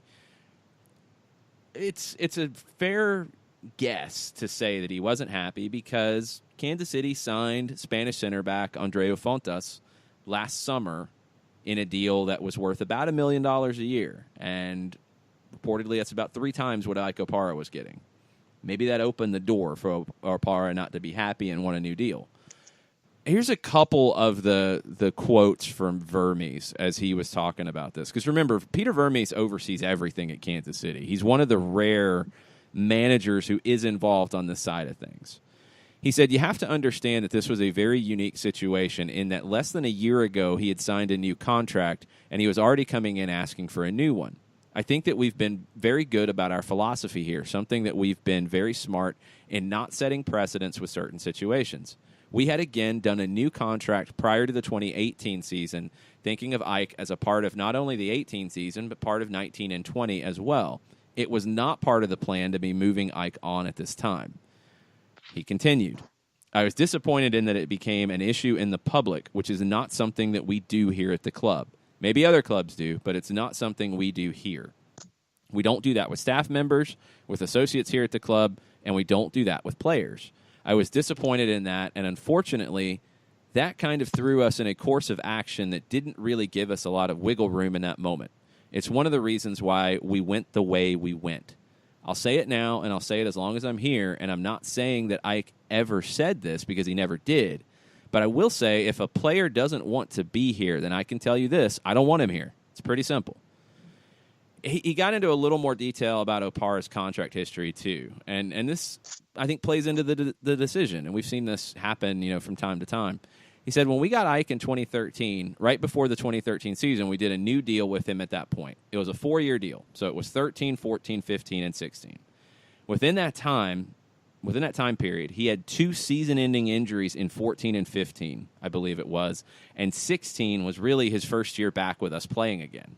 We were very cautious that year with him and how we managed to bring him back, and so at the end of that contract, we did a new contract with him for the beginning of the 17 season. The 17 season, he became Defender of the Year, and at the end of the 17 season, we did another new contract with him. It makes you wonder a little bit about Ike Opara's representation and the advice he was getting, because if you do a new deal going into 17, and he, after standing by him with a bad injury history, you sign him to a new deal, he's Defender of the Year. You sign him to another new deal. Then, third straight year, you're talking about a new deal, and it goes public. And I think that part's very important for Vermes. The fact that it goes public and it's played out in the press, I think Peter Vermes made his decision that if the right deal came along, he was going to take it and move on from Ike Opara. And that's the thing. It's like if certain coaches, certain GMs want to handle things behind the scenes. They don't want to make laundry public. They don't want to have any kind of discussion about anything having to do with team business outside of a room with 4 walls or a phone. And if Opara is getting this kind of advice continually, then you want to air the laundry in public. That, to me, from at least a Vermes perspective, it's like, look, this is, if this is the first time this is going to happen, who's going to say that this wouldn't happen if we keep him around? And it's just, it would be setting a bad precedent if you let one player or his agents or a combination sit there and say certain things publicly when things should have been handled privately. And so, no, I completely get Vermes' point of view in all of this when it comes to how the Ike Opara situation was handled. I completely understand it, that team matters are to be handled in a team way and no other way than it was handled externally as opposed to internally. Honestly, I think going public was the last straw. I think wanting a new deal after standing by him after the 4-year deal, honestly, probably became really a 2-year deal because of what he was able to give you on the field. Then you rewarded him for a great 2017 going into 18. Then he wants another deal. It's like, man, that's a lot. And it's like, dude, come on. I do understand that the Fontas deal maybe changed Opara's perspective. I get that, and that's the risk you run when you make that type of move. If you're Kansas City, you're bringing in a player on starting level money, and maybe Ike Opara felt like he wasn't going to be treated as a starter anymore, both in pay and in just placement at the club, and he wanted to move on. And as Vermes said, and he didn't say Opara said it, but it sounds like he kind of displayed intimated. Yeah, that if he didn't want to be there, then okay, time to move on. And now Kansas City needs a little more depth at center back. And maybe what you do here is instead of having 3 starting level center backs, you have 2 and a guy who understands that he's going to be the backup. And that's finding that balance. It's going to be interesting to watch because they have a lot of money to spend as well. They've had no problem moving on from Dom Dwyer, Benny Feilhaber, and now Ike Opara in the last 3 years. And they've added a lot of allocation money in those deals. And they've spent some of it, and I think they're going to continue to spend it, but they've also stayed as one of the top teams in the West, and I'd say they're the favorite in the Western Conference going into 2019. FC Cincinnati, they announced their TV deal, and it's continuing with WSTR Star 64 in Cincinnati. They've been with them for their 3 years in USL. They have signed a 2-year deal. It's a 2.5-hour window. It'll have a 30-minute post-game show. And it's the same team who has carried the matches from day one. Tom Galerter, Kevin McCloskey, Lindsey Patterson. We've had Tom on the show. Tom's great. That's a great broadcast. They do great work. David Ashbrook returns as the local producer. Here's a couple things that are big, and one of them I've got to ask you, John, on your expertise here. But the first one, they're going to be on the road. They will be live on-site reporting from every away game. And as Tom Galerter said on Twitter, this is not something that every team does in the league. That's a huge commitment. And then also they announced that the production is slated to feature angles from at least 10 cameras every show, including goal cameras. How common is that? Not. Okay. That is not common. Okay. 10 cameras. You're looking traditionally, you see. I'm trying to count in my head. You're usually looking at probably 5 or 6 with maybe a booth camera. So say maximum 7. So if you look at it as 1 in the booth, 2 up high, 2 in the end zone, and a sideline. So, 7, maybe 8, 6, maybe 7, depending on how many cameras and how many positions you deal with if you deal with 1. That is a big budget production. I mean, you're talking, and especially doing it on the road, you're having to contract with crews. But to do something with 10 or at least 10 and goal cams, you're looking at something like you would see, honestly, with the Premier League, with what we're used to, with something like a national broadcast with an FS1 or an ESPN where they have the goal cams.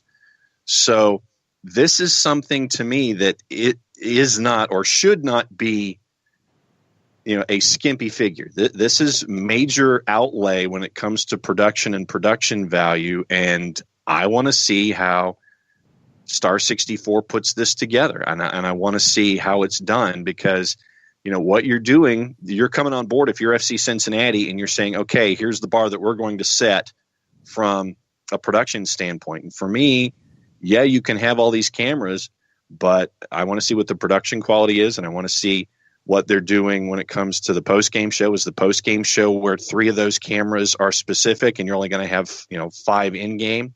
So for me, I want to see the layout, but this is heavy-duty outlay when it comes to putting a production together.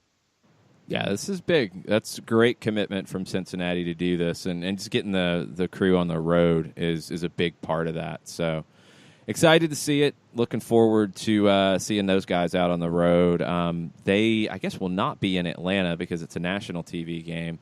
But the game up there, I can't remember if that's a national one or not when we head up there late in the season. We'll see. Rumors around the league. Let's catch up on these real quick before we go to break. New England, the deal with Carlos Gil has been kind of round and round. It looks like it's going to get done. 26-year-old right winger who can play on the left or centrally, attack-minded player. He's at Deportivo La Coruña, and he is no longer training with them as the deal appears to get done. Somewhere between $1.5 and $2 million. 1.7 is the number I've seen the most. He's played in Spain. He's also spent time in Aston Villa, and timing all kind of works out because New England is training in Malaga right now. So it's a pretty easy jump for Gil to come over from Deportivo La Coruña to Malaga, join the team, you're good to go. Portland is linked to another player from Deportivo La Coruña, Juanfran, 30-year-old right back. There's another Juanfran that this is not that Juanfran. No, not that Juanfran, the other Juanfran. There are multiple Juanfrans. This is a 30-year-old right back who is under contract to Deportivo La Coruña, has been loaned to Leganés. That loan's up in June. I believe he has another year on his deal with Deportivo La Coruña. Portland is interested in bringing him in now. And in addition to his time in Spain, where he's bounced around a little bit, he's played at Watford as well. And the Kaku saga continues. His agent reiterated that the Red Bulls doubled their asking price to around $12 million when Club America showed interest. Kaku said in an interview with Univision that the move es una gran posibilidad. It's a great possibility. It's running out of time if it's going to be a great possibility. And it doesn't sound like it's that close to being done. So that's a bold statement from Kaku, who I don't know if he does the social media or not, but he's been very vocal in at least through whatever social media he does or somebody is doing for him. He's been very vocal about wanting this deal. And in this interview, that's very clear. He wants this deal. The Red Bulls, I don't know how they've handled it from their side, but the fact that it's still going it can't be good. No. He has been training and he has been participating. That's good. But his just bold proclamations about wanting to go, what's his reaction going to be if it doesn't get done? That would be the fear for me. I don't know. It's crazy. I don't know how this goes down. And remember, Mexico's window does close tomorrow. So this is right up against it. And we'll see if anything happens with Club America. So stay tuned. We're going to take a break, come back, get to the Twitter timeline, the Wall Pass Wednesday timeline. We'll talk about all of your questions and comments after this. As a business owner, you know that every year brings new challenges and opportunities. The success of your business demands expertise and focus. And Country Financial can help you keep that focus by helping ensure you have the right insurance protection in place to meet your goals. Jason Wright can help you create a customized insurance plan that has coverages designed just for your business. Give Jason a call at 678-568-6871 or reach him on Facebook at Jason Wright Agency. Coverages vary by state. Policies issued by Country Mutual Insurance Company, Bloomington, Illinois. Got issues with youth or high school sports? Positive Coaching Alliance can help. PCA is a national nonprofit working to transform youth and high school sports so that every child has a positive character-building youth sports experience. PCA provides live and online workshops to train double-goal coaches whose first goal is winning and whose second, more important goal is teaching life lessons through sports. PCA also has workshops for parents and high school student-athletes. For more information, please visit positivecoach.org. If you've been hurt in a car wreck, contact my friend Steve Apolensky of Apolensky & Associates. He's been representing individuals for over 30 years throughout Georgia and Alabama. Email him at steve@aa-legal.com or call him 24/7 at 404-377-9191. The initial consultation is free.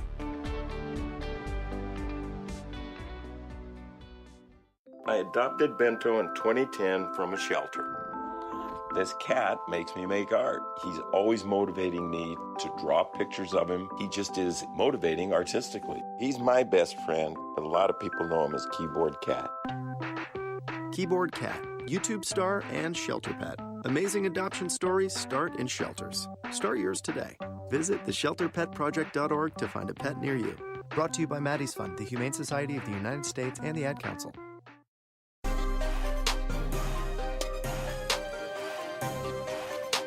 And we're back. Wall Pass Wednesday. Getting into your questions and comments on our Twitter timeline at Soccer Down Here. Before we do, wanted to let you guys know about a show over at the Horizon Theater, and it's called The Wolves. It's about 9 young women who take to the field to answer life's big questions.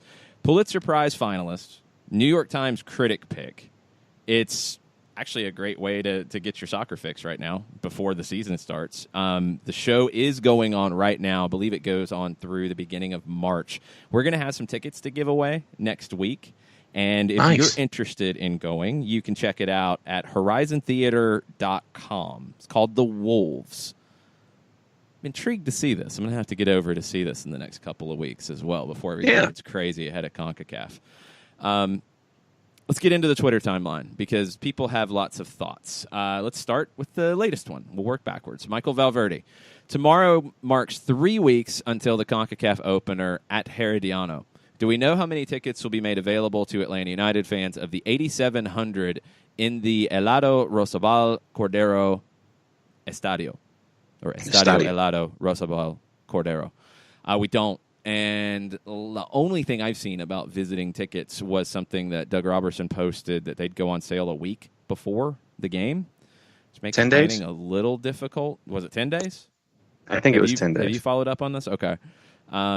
Haven't seen anything else. So it's a small stadium. There's not going to be a lot of tickets available. It's going to be tricky. So if you want to go, you might want to book your travel and just then commit to figuring it out because I don't know how else to tell you. Travel book. Yeah, I got nothing. Tyler Rice. I really hope Miggy lights it up in the Premier League to give Atlanta even more recognition as a launching pad for young talent. Who do you see in the league that could sell for $27 million plus to break the transfer fee record again? 2 guys are in this team, and Ezequiel Barco and P.T. Martinez, and I guess 3, Joseph Martinez as well.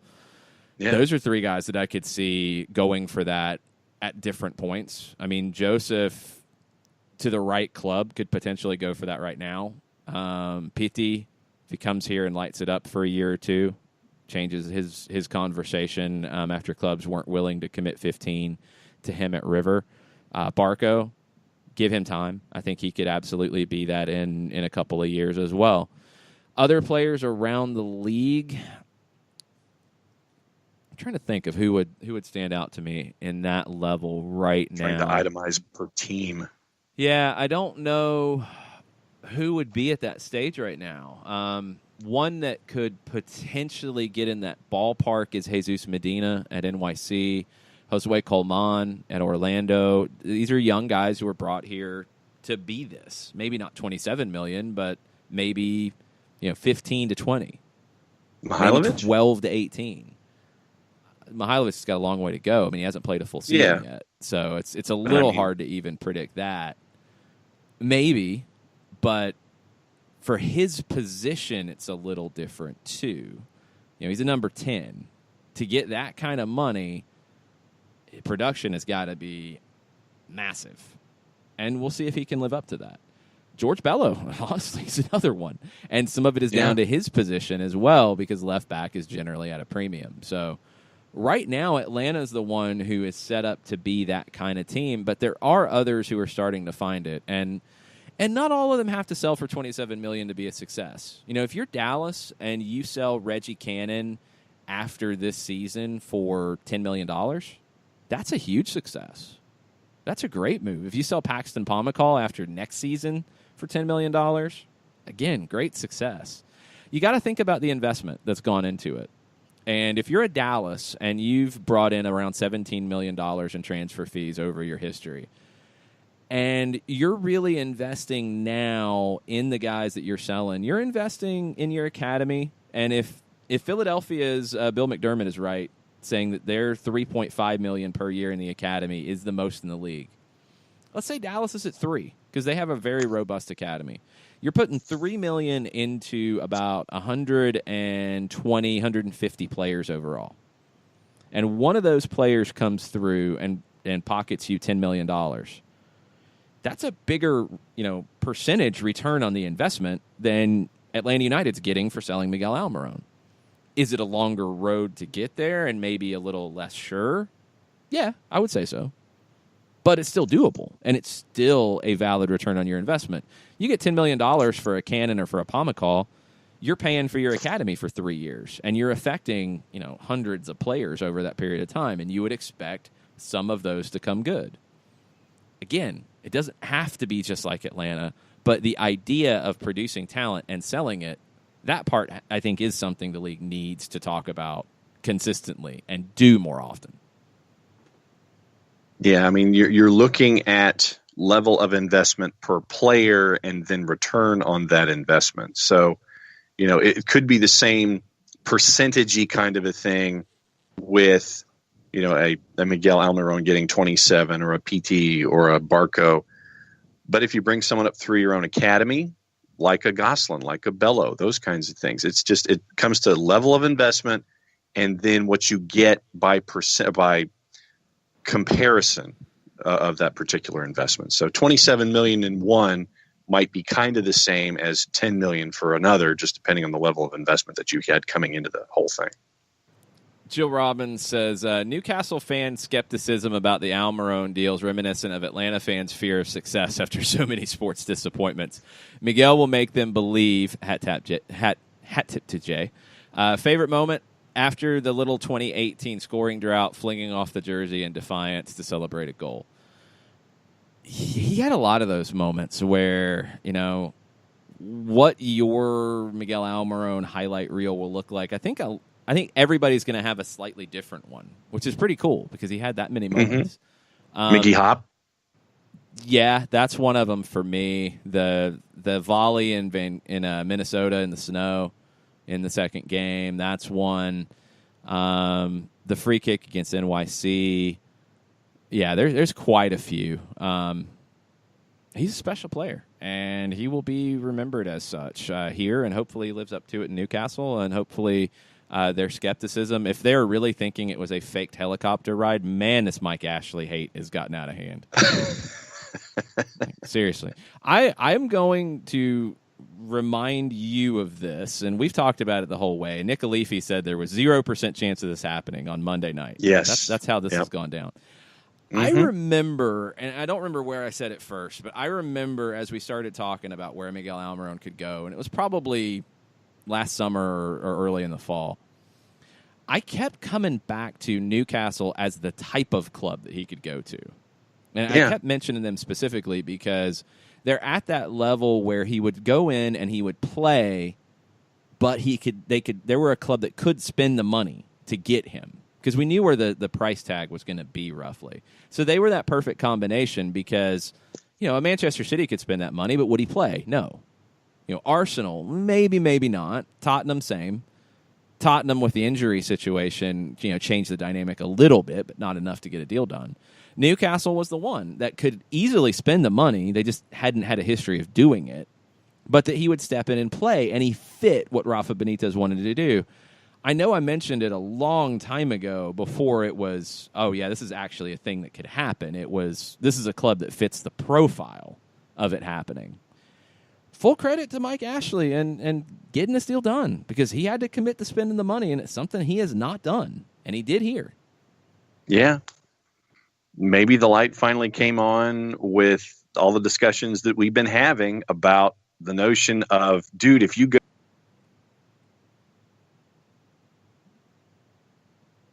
I think Mike Ashley got a hold of John's phone to show him Yeah, he up. did. No, it was just, the discussions that we've been having of if you don't invest now and you get relegated, that $300 million that you're looking for, it ain't going to be there. And what you're looking to do in bringing back the Laserdisc and the 8-track tape player and Zubaz pants and everything else that's associated with department stores and record stores and businesses that are on the ropes that you're trying to buy for pennies on the dollar and flip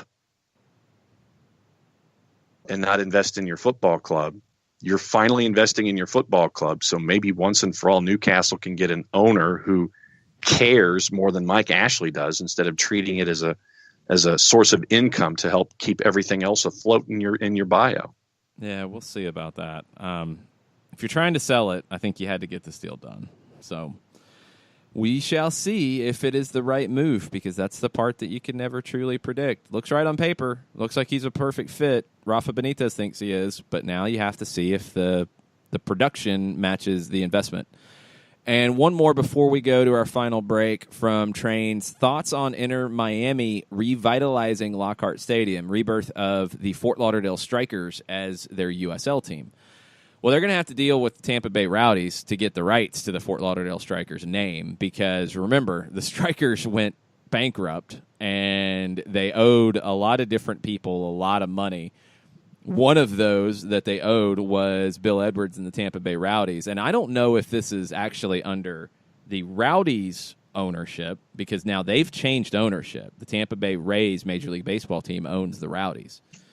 I don't know if Bill Edwards individually purchased the rights to the Strikers or if the Tampa Bay Rowdies as an organization did. Either way, Inter Miami is going to have to figure that out. And they should. I mean, I think...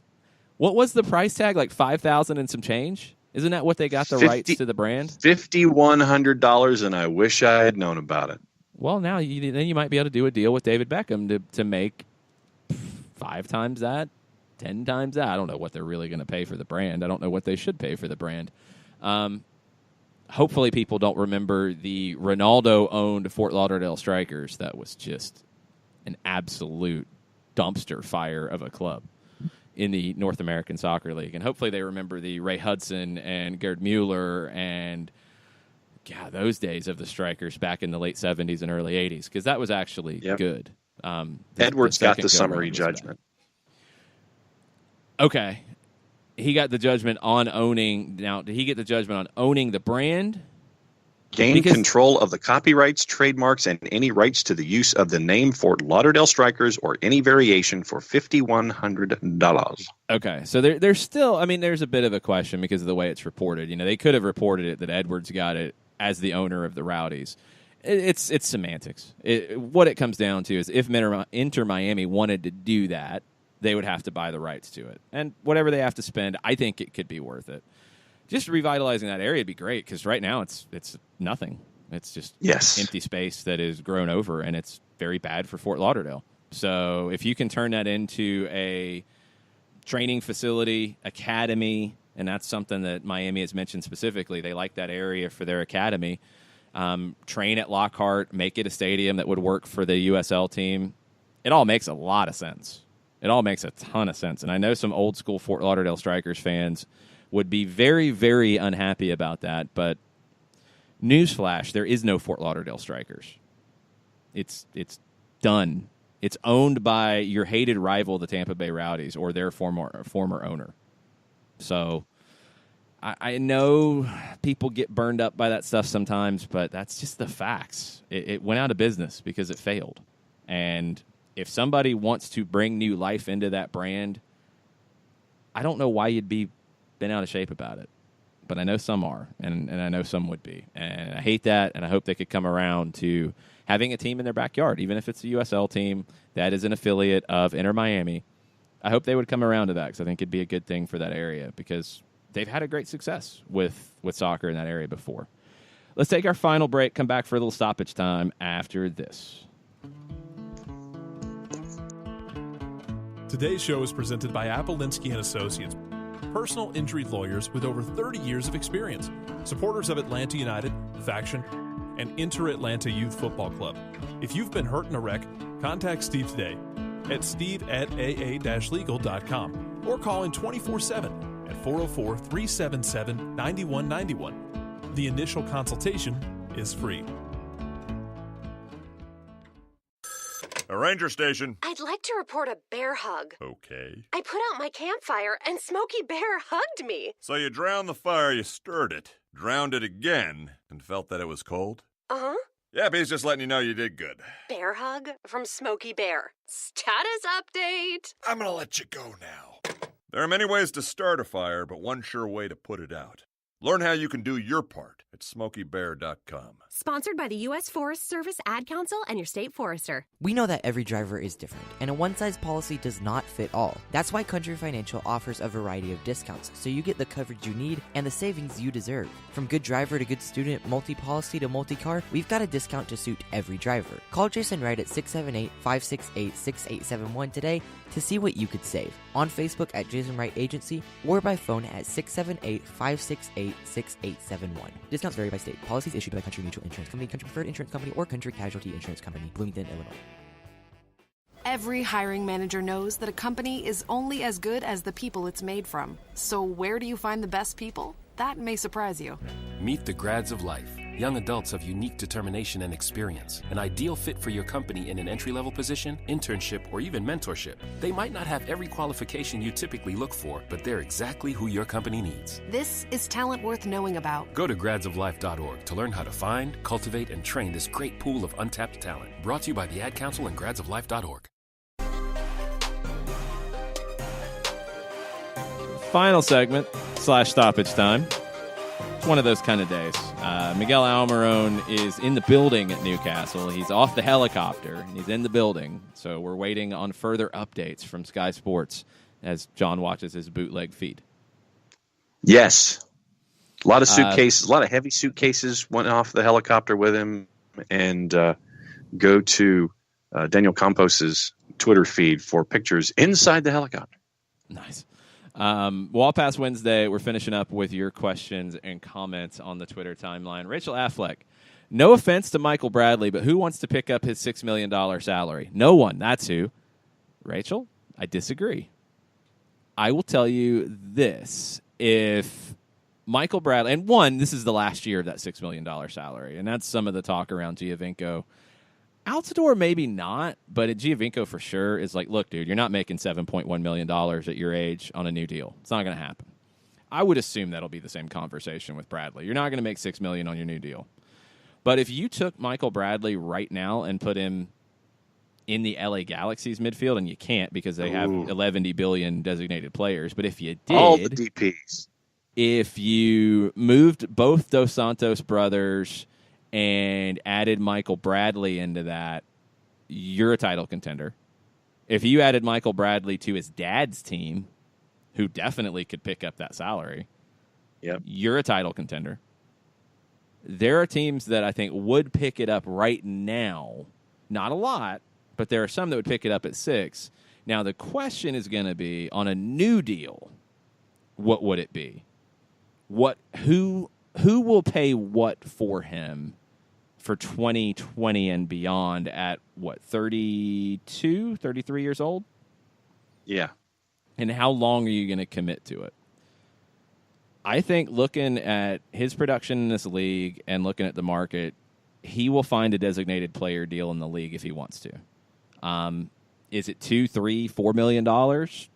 Somewhere in that ballpark. Maybe it's incentive laden, but it's a DP deal. I think you'll find it because I think he's a guy that can help you win a title. I do. I know a lot of people disagree with that, but I do. I really think he's a guy that can put some teams over the top, and I think he's one of the best holding midfielders in the league right now. We'll see. 32 at the end of July, so he's 31 right now. 32 last day of July. Yeah, I mean, a 2-year deal for $7 million. If you've got the money to spend and you've got a designated player slot, that's not crazy. Not for the production he's given Toronto. Adam Cowan gets tweet of the day.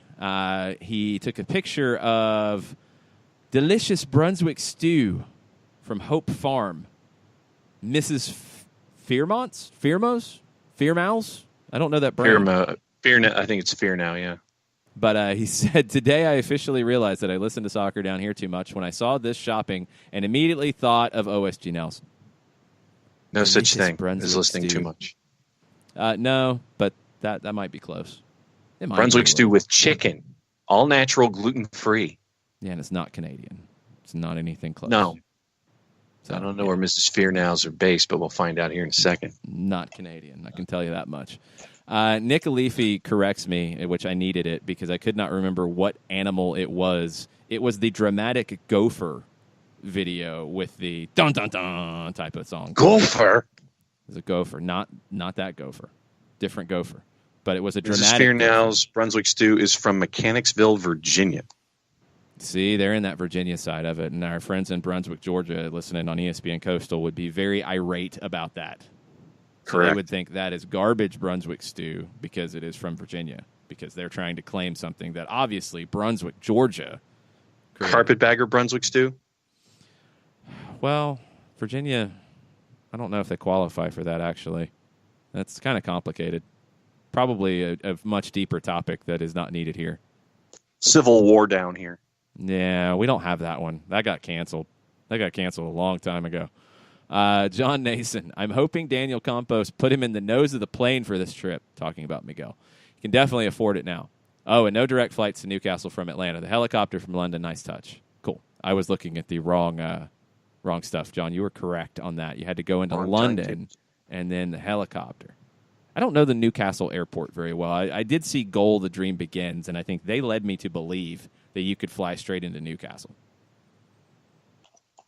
I blame... Goal, The Dream Begins? Please tell me you know what that is. Please, please, please. Please. What? Please? You know what movie that is, right? Goal, The Dream Begins. Please tell me you know this movie, John. I'm sure I do if I see it. Hang on. No. No. John. It's a player who signs for Newcastle United. Okay. A Danny Cannon film featuring Oasis, Happy Mondays, Kasabian, Uncle, Dirty Vegas, 07, and the Bees. Yes, the music is amazing in it. But okay. He signs for Newcastle United. That's the whole thing. All right. He was a kid who was playing in a league in Los Angeles, and he got spotted, and he gets signed, and he goes over there, and he has to battle his way through all of the drama to get a contract, and then he scores the big goal that gets them into European competition. Available on you don't Netflix. know this movie. Well, now that I've seen the pictures, I do, but I've never seen it. I know of the movie. I've just never seen it.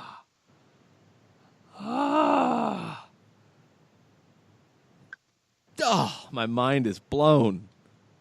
Kuno Becker starring in the movie. Yeah, his soccer skills didn't look so great in the movie, but but that's like talking about Sylvester Stallone in Victory.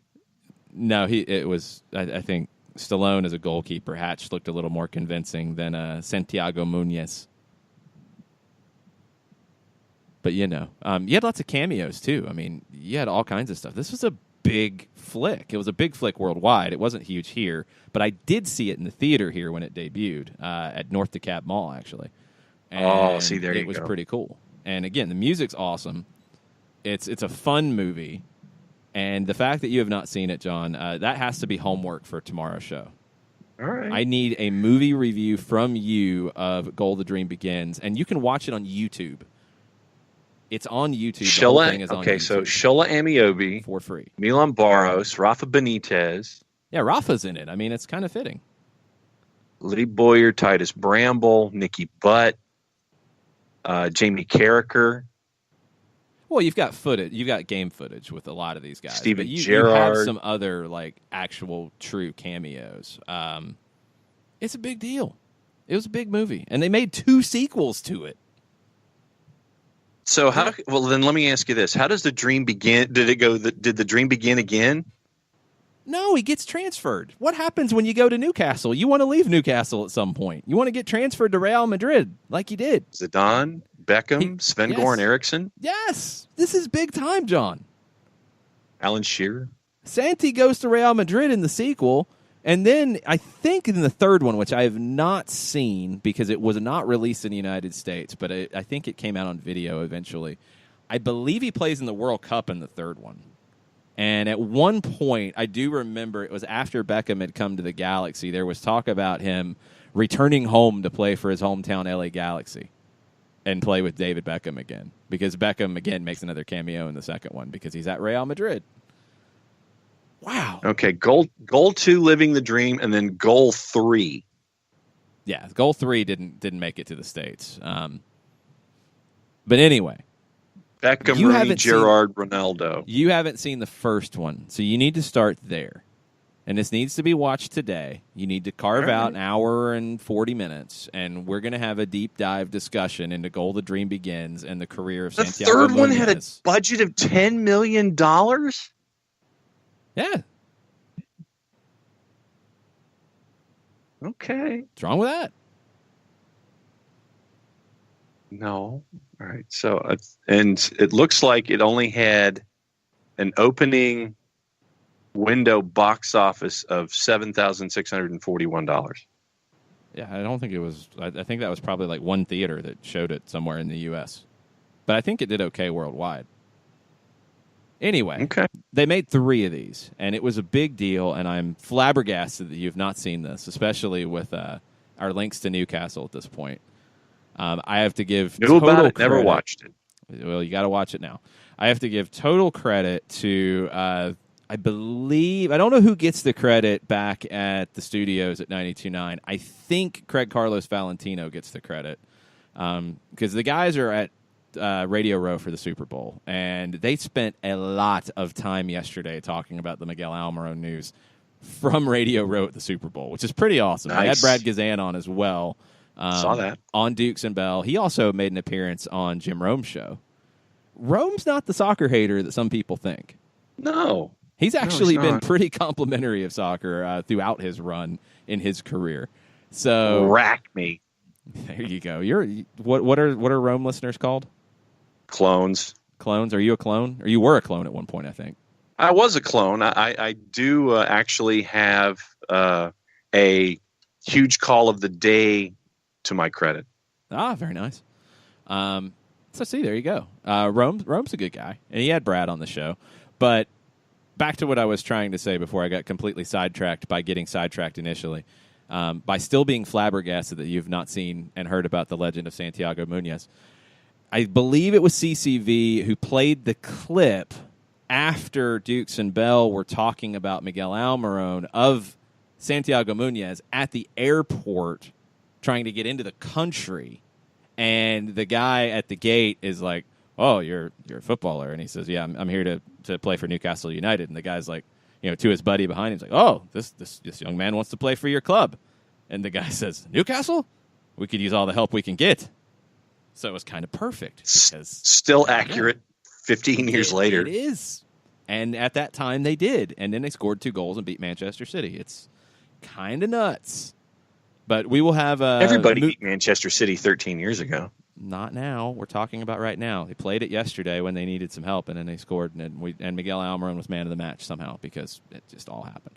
But tomorrow will be movie reviews down here of old movies that John Nelson has not seen. There's a lot of them. They'll take up the full show for Thursday. No, it's not. We're only talking about one movie, and it's Goal the Dream Begins because it is very timely at the moment. Miguel Almiron is still inside St. James's Park. He's probably watching the movie. This is what we want you to be. He is learning up on Newcastle from watching Goal the Dream Begins. That's what's happening right now, and then he'll be able to come out for the press conference. Okay, couple other thoughts before we go, since we've been completely Anna Friel's in it, sidetracked apparently, according to Nick Alifi. Well, yes, she is. Nick told you that, but she # celebrity crush. Oh, well, see that again. Why have you not seen this movie? Who are we talking to here? It's a soccer movie, John. It is a movie with Newcastle in it. And there's a great scene with Cast No Shadow as Kuno Becker is training on the beach. And that's a great song for that scene. They nailed it with the music in this movie. It was great. Okay, I could see why Anna Friel would be a celebrity crush. And she's from Rochdale. There you go. All right. Couple more on the Wall Pass Wednesday timeline as I try to recover from the shock and ridiculousness of Goal the Dream Begins. Kefzi says, I can't decide on favorite Miguel Almiron moment. Want to share how much fun it was to see Miguel, Joseph, and Justin, because Justin was a big part of this too, at the Men in Blazers All-Star Tabernacle show. I also was overjoyed to watch highlights of Atlanta versus New York City in 17 from Zurich, seeing Miggy slay my fears of missing my first game.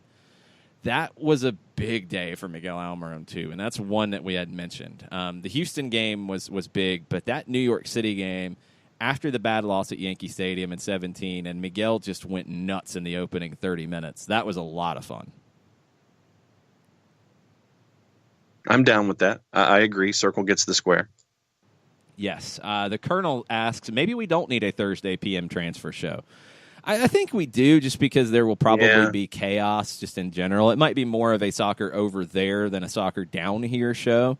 Although there could be some drama out of Mexico. I mean, the Kaku stuff will still be going on, it appears. There could be other things. So, yeah, we'll still do it. It'll be 4 to 6 tomorrow. It'll be chaos, but it could be a little more over there related than down here related. But that's okay. Yeah, nothing wrong with that. So it'll be trust me, it'll be a full show. It'll be ridiculous. Brandon Felder, we might just talk Goal the Dream Begins. That might just be 2 hours of that. We might watch the movie and you can watch it with us. For me as a fan, Mystery Soccer Theater Brandon 3000. Felder says it was the Minnesota in the snow game. All the chatter pre-match about our South American players in the cold. That was really funny because that was a big storyline. There's Miggy scoring with pure joy, passes like magic. Speed in the snow won me over that day. The volley in that one, I think, is what completely won me over. Okay, something we have not mentioned at all today, so now Tafka can be incredibly pissed. He said, today will make me incredibly pissed when we discuss our 2017 AC Milan hand-me-down atrocities for 2019 kids. Oh, yeah. We haven't talked about that. That is a harsh statement, Tafka. Today's episode will also make me extremely happy when we talk about Miggy getting his move to the EPL and Newcastle having a great win to move up the table. So we mostly made you happy, Tafka, for 2+ hours. So that's good. I guess here's the time where you can be incredibly pissed about atrocities. I didn't think it was that bad. The leak that's out there, I didn't think it was that bad. That's just me. I kind of liked it. Shorter stripes. Yeah, I mean, there's more stripes. It's not like there's 57 stripes. There's 8, 9, maybe?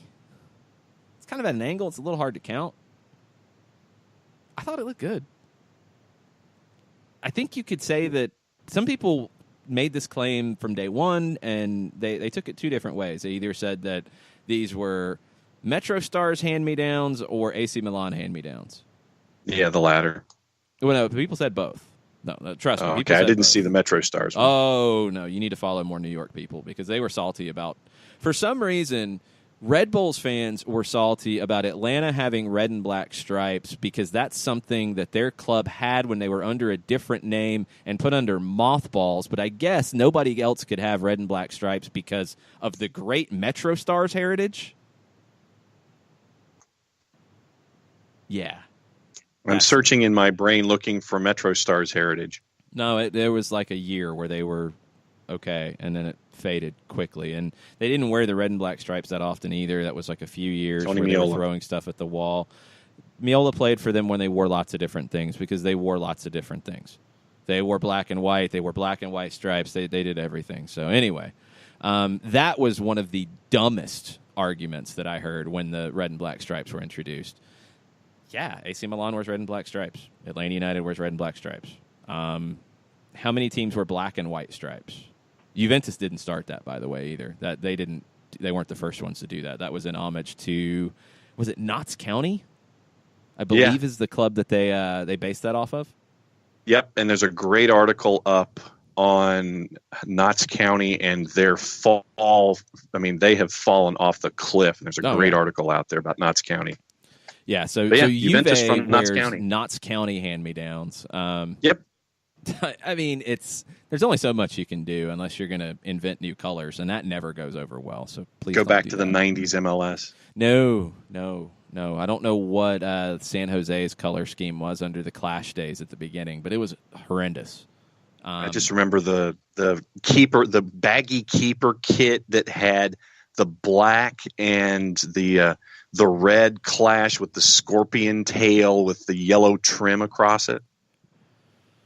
I don't remember their keeper kits. I mean, they were generic Nike keeper kits, so it wasn't even like... They were like parachutes. It's like the keepers were forced to wear like triple X's. I don't think they were. It's like if you ran at any high rate of speed, the ripcord would come out of the kit itself, and it would cause the goalie to slow down. I don't think Nike or San Jose was making them wear jerseys that were too big. I think that was just the style at that time. And then it flipped to skin tight, so it went the other way completely. Mediums. And then it went to goalkeepers wearing short sleeves, which was weird at first, and now is just completely common. So anyway, Look, I didn't think they were that bad. It's a leak. Not sure if it's completely accurate. Could be out there to throw people off. Who knows? We'll see. Allegedly, February 15th is when these things are going to get released at an event. Allegedly, according to a schedule that was posted that I think was taken down. So I don't know if that was accurate or not. Time frame seems to be correct, though, because you'd want to do it before CONCACAF Champions League and after the California trip. So it makes some sense. I don't know. I didn't think it was that bad. I've seen some people be very upset by it. I've seen some people like it. I've seen some people say it's all good. Pretty much the usual reaction to a kit leak. Pretty much. I mean, if it's a solid kit, like that's usually the reaction. It's not usually universal one way or the other. So I'm okay with it. I think it's all good. Matt Polster is doing leg lifts and toe touchies in his Rangers kit. Good for him. I mean, Chicago probably wouldn't say that, but good for him. Nope. Sky Sports needs better content if that's what they're showing. They're on the loop. Yeah, that's not good. Okay, a couple more things on the Wall Pass Wednesday timeline before we call it a day because we've went on far too long. Jared Peak.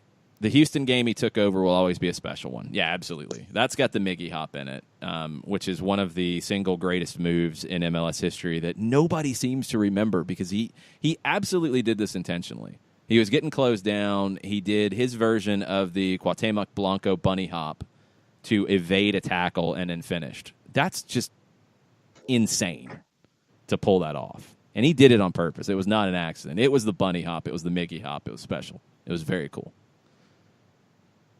I liked it. I agree. And a friend of the show, Kevin Egan, calling that one.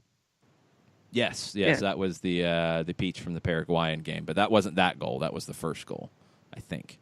It wasn't the Miggy Hop goal. I think the Miggy Hop goal, we were all just baffled. For Trains, when he fell in love with Miguel Almiron as a player, it was when Miguel sent the pass into Joseph for the second goal against the Fire in 2017, and it was a ridiculous pass, splitting 4 defenders, perfectly weighted to Joseph, who dribbles the keeper and puts it home. That was a fun one for sure. Jim Lepp asked for an update on the status of Escobar and Barco. Barco's been training. We've talked about it. There's nothing to worry about with Barco at this point. He's been training pretty much from day one. I think he came back a little earlier than they were worried about. So in terms of training, he's there. So you would expect that he would be available for any matches upcoming. Escobar, we've seen pictures of him, including the kit leak that we won't talk about too deeply. He wasn't wearing a sling. We know that much. And we've seen pictures of him not wearing it. He was in the background of some training pictures yesterday. I think those might have been old pictures. So I don't think he's back out training yet, but it doesn't look like he's wearing the sling all the time now. So that's a sign of progress. I don't know about him in terms of returning to training and matches. The timeline initially for him would have had him out until, I believe, the Cincinnati game? No, the week before. So it would have been maybe the MLS opener. The longer end of the 6 to 8 weeks would have had him out through the first 3 games of the regular season and potentially 4 games of CONCACAF. So don't have an update on Escobar, but Barco's been training pretty much from day one, so he should be good to go. Yes. Agreed.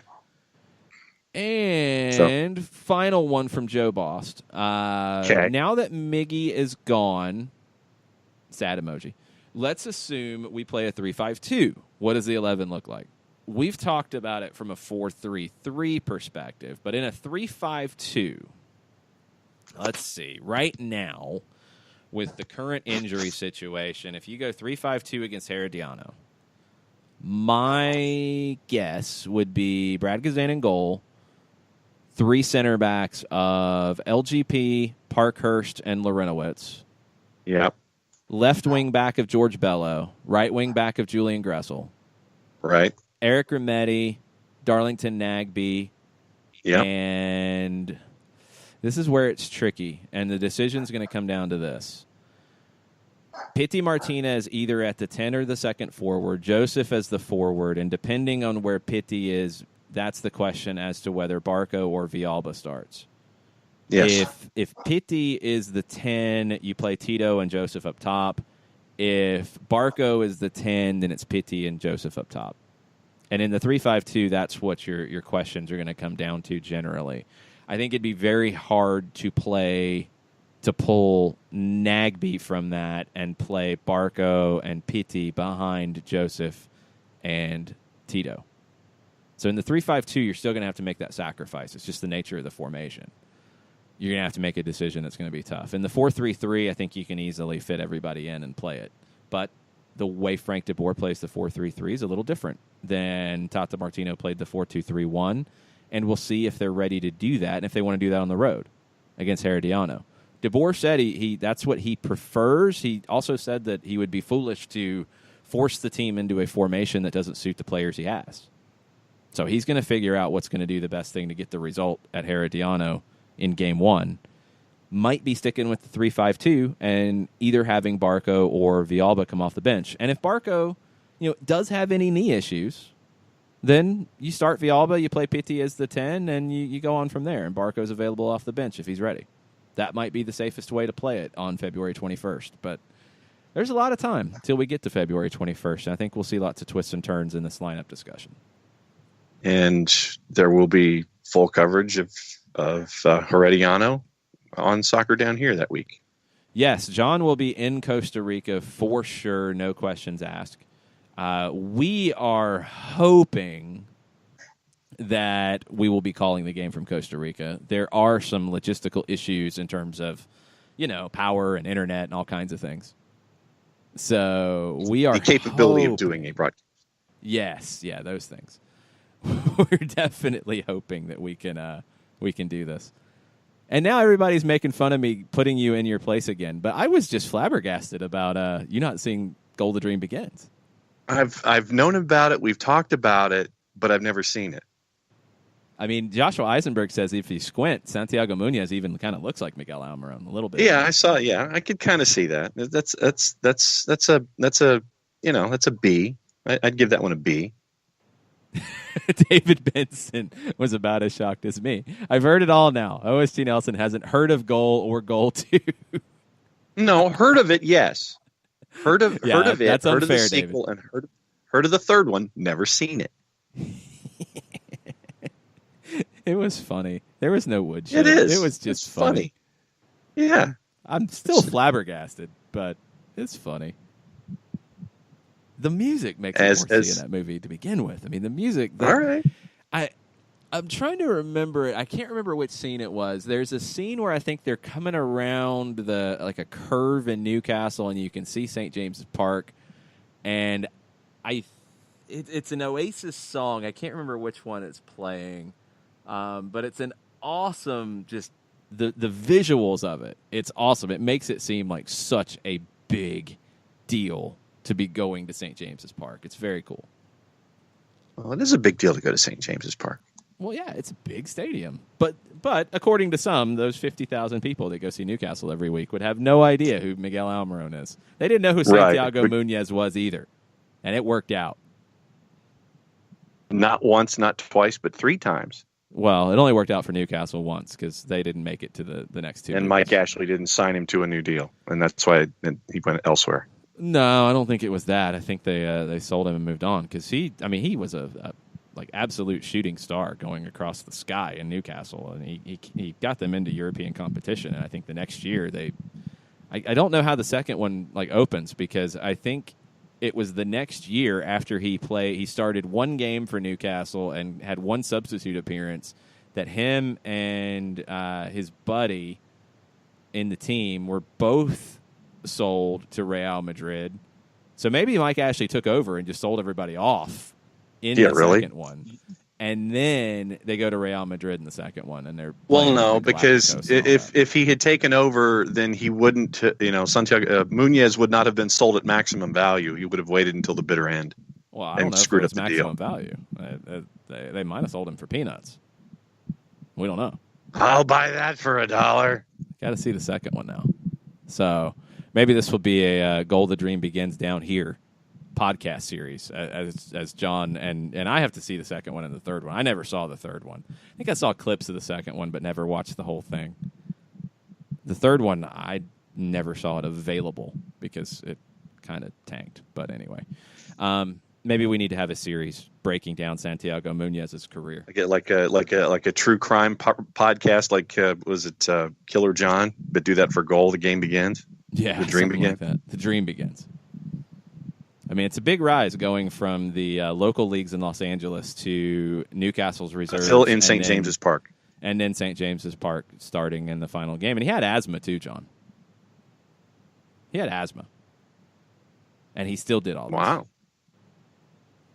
So I'm definitely sure that Mike Ashley pawned him off for peanuts because of that. Didn't want anything to do with him. And he played against Fulham, John. Fulham.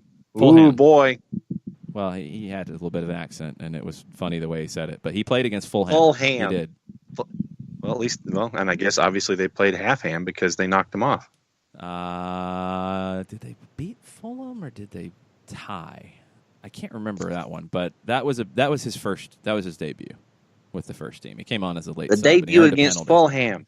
He earned a penalty. It was a big moment. All right. Well, we need to probably Michael go. Owen reached for comment. Michael Owen was not in the team when the movie, whatever universe it lived in. He was not there. Alan Shearer was. But no, Michael Owen had not arrived at Newcastle when this movie was done. So I'm guessing it was probably shot the year before Owen arrived. Okay, so 04, before the 05 transfer fee was set by Newcastle, that was only broken allegedly yesterday. I think that's right. And Jimmy Vance chimes in. He says, according to Goal and Goal 2, Miggy will take Newcastle to the Champions League and will be transferred to Real Madrid the following season in a blockbuster move. Sounds about right. That's your trajectory. We've seen it play out before in Hollywood, but it did happen. So maybe that's what happens. And then all the English pundits who don't know who Miguel Almiron is, they'll know who he is when he goes to Real Madrid. They'll know Miggy, and then you wag your index finger. Yes. Yeah, we're officially still on loop with Sky Sports News. As I watch my bootleg feed, they're showing the video of Miguel coming off the helicopter with all of his luggage and Daniel Campos, yet no update. And we've already seen that, so that's a good time for us to stop. Today at 2 o'clock, maybe we'll have an updated loop from Sky Sports News. We'll be talking about it on Stoppage Time. Myself and Jimmy Vance will be doing it old school style with a phone because everybody is at Super Bowl Radio Row. So we'll probably be in the studio by ourselves doing Stoppage Time and updating you on whatever there is to update. Maybe there will be news. Go ahead, caller. Not. Who knows? No, we're not going to be taking calls. No, we're using a phone to do the video, John. We're not taking calls. Okay. No. We don't have that capability. We're using a phone to shoot the show, so we definitely can't add phone calls to it. Oh, okay. Yeah, you know how I thought works. I thought that Conti might be calling in on the secret Stoppage Time landline and doing it on speaker with you guys in the studio. Who has a landline anymore? Those things don't We exist. Do. What? OSGHQ has a landline. Wow. Crazy. It's like a blast from the past. Well, when you have parental units who haven't quite mastered the idea of the cellular technology and wouldn't remember your cell phone number. But they're calling you on your phone. You don't need a landline for them. They're calling. They call the house on the landline. But you could tell them to call the cell phone number, couldn't you? And it would work. They wouldn't remember it. They wouldn't remember it. Okay. All right. I'm confused. And if you are trying to become a professional soccer player, Loudoun United is going to hold open tryouts. They have a game in 30-something days. Weeks, maybe 6 weeks. No players, but we got opening their season on March 9th in Nashville, and they're going to have open tryouts hopefully soon. Yeah, hopefully it'd be players would be a good idea here. I mean, Stephen Goff tweets out that the new USL team, Loudoun United, will hold open tryouts. There's a $125 registration fee. I don't know when, but they're going to have them, and they have 0 players at the moment. You too could be a player for Loudoun United. It's $125. It might just be you pay the money and you're on the team because they have 0 players at the moment. So that's what I'm thinking. Pay to play. Keep you updated on Loudoun United and Miguel Almiron and Goal the Dream Begins and Sky Sports News and Brunswick Stew and all of the rest. We'll be back tomorrow, 9 o'clock. Thanks, everybody, for putting up with us. We appreciate it. Mucha plata, y'all. Mucha Miggy, y'all.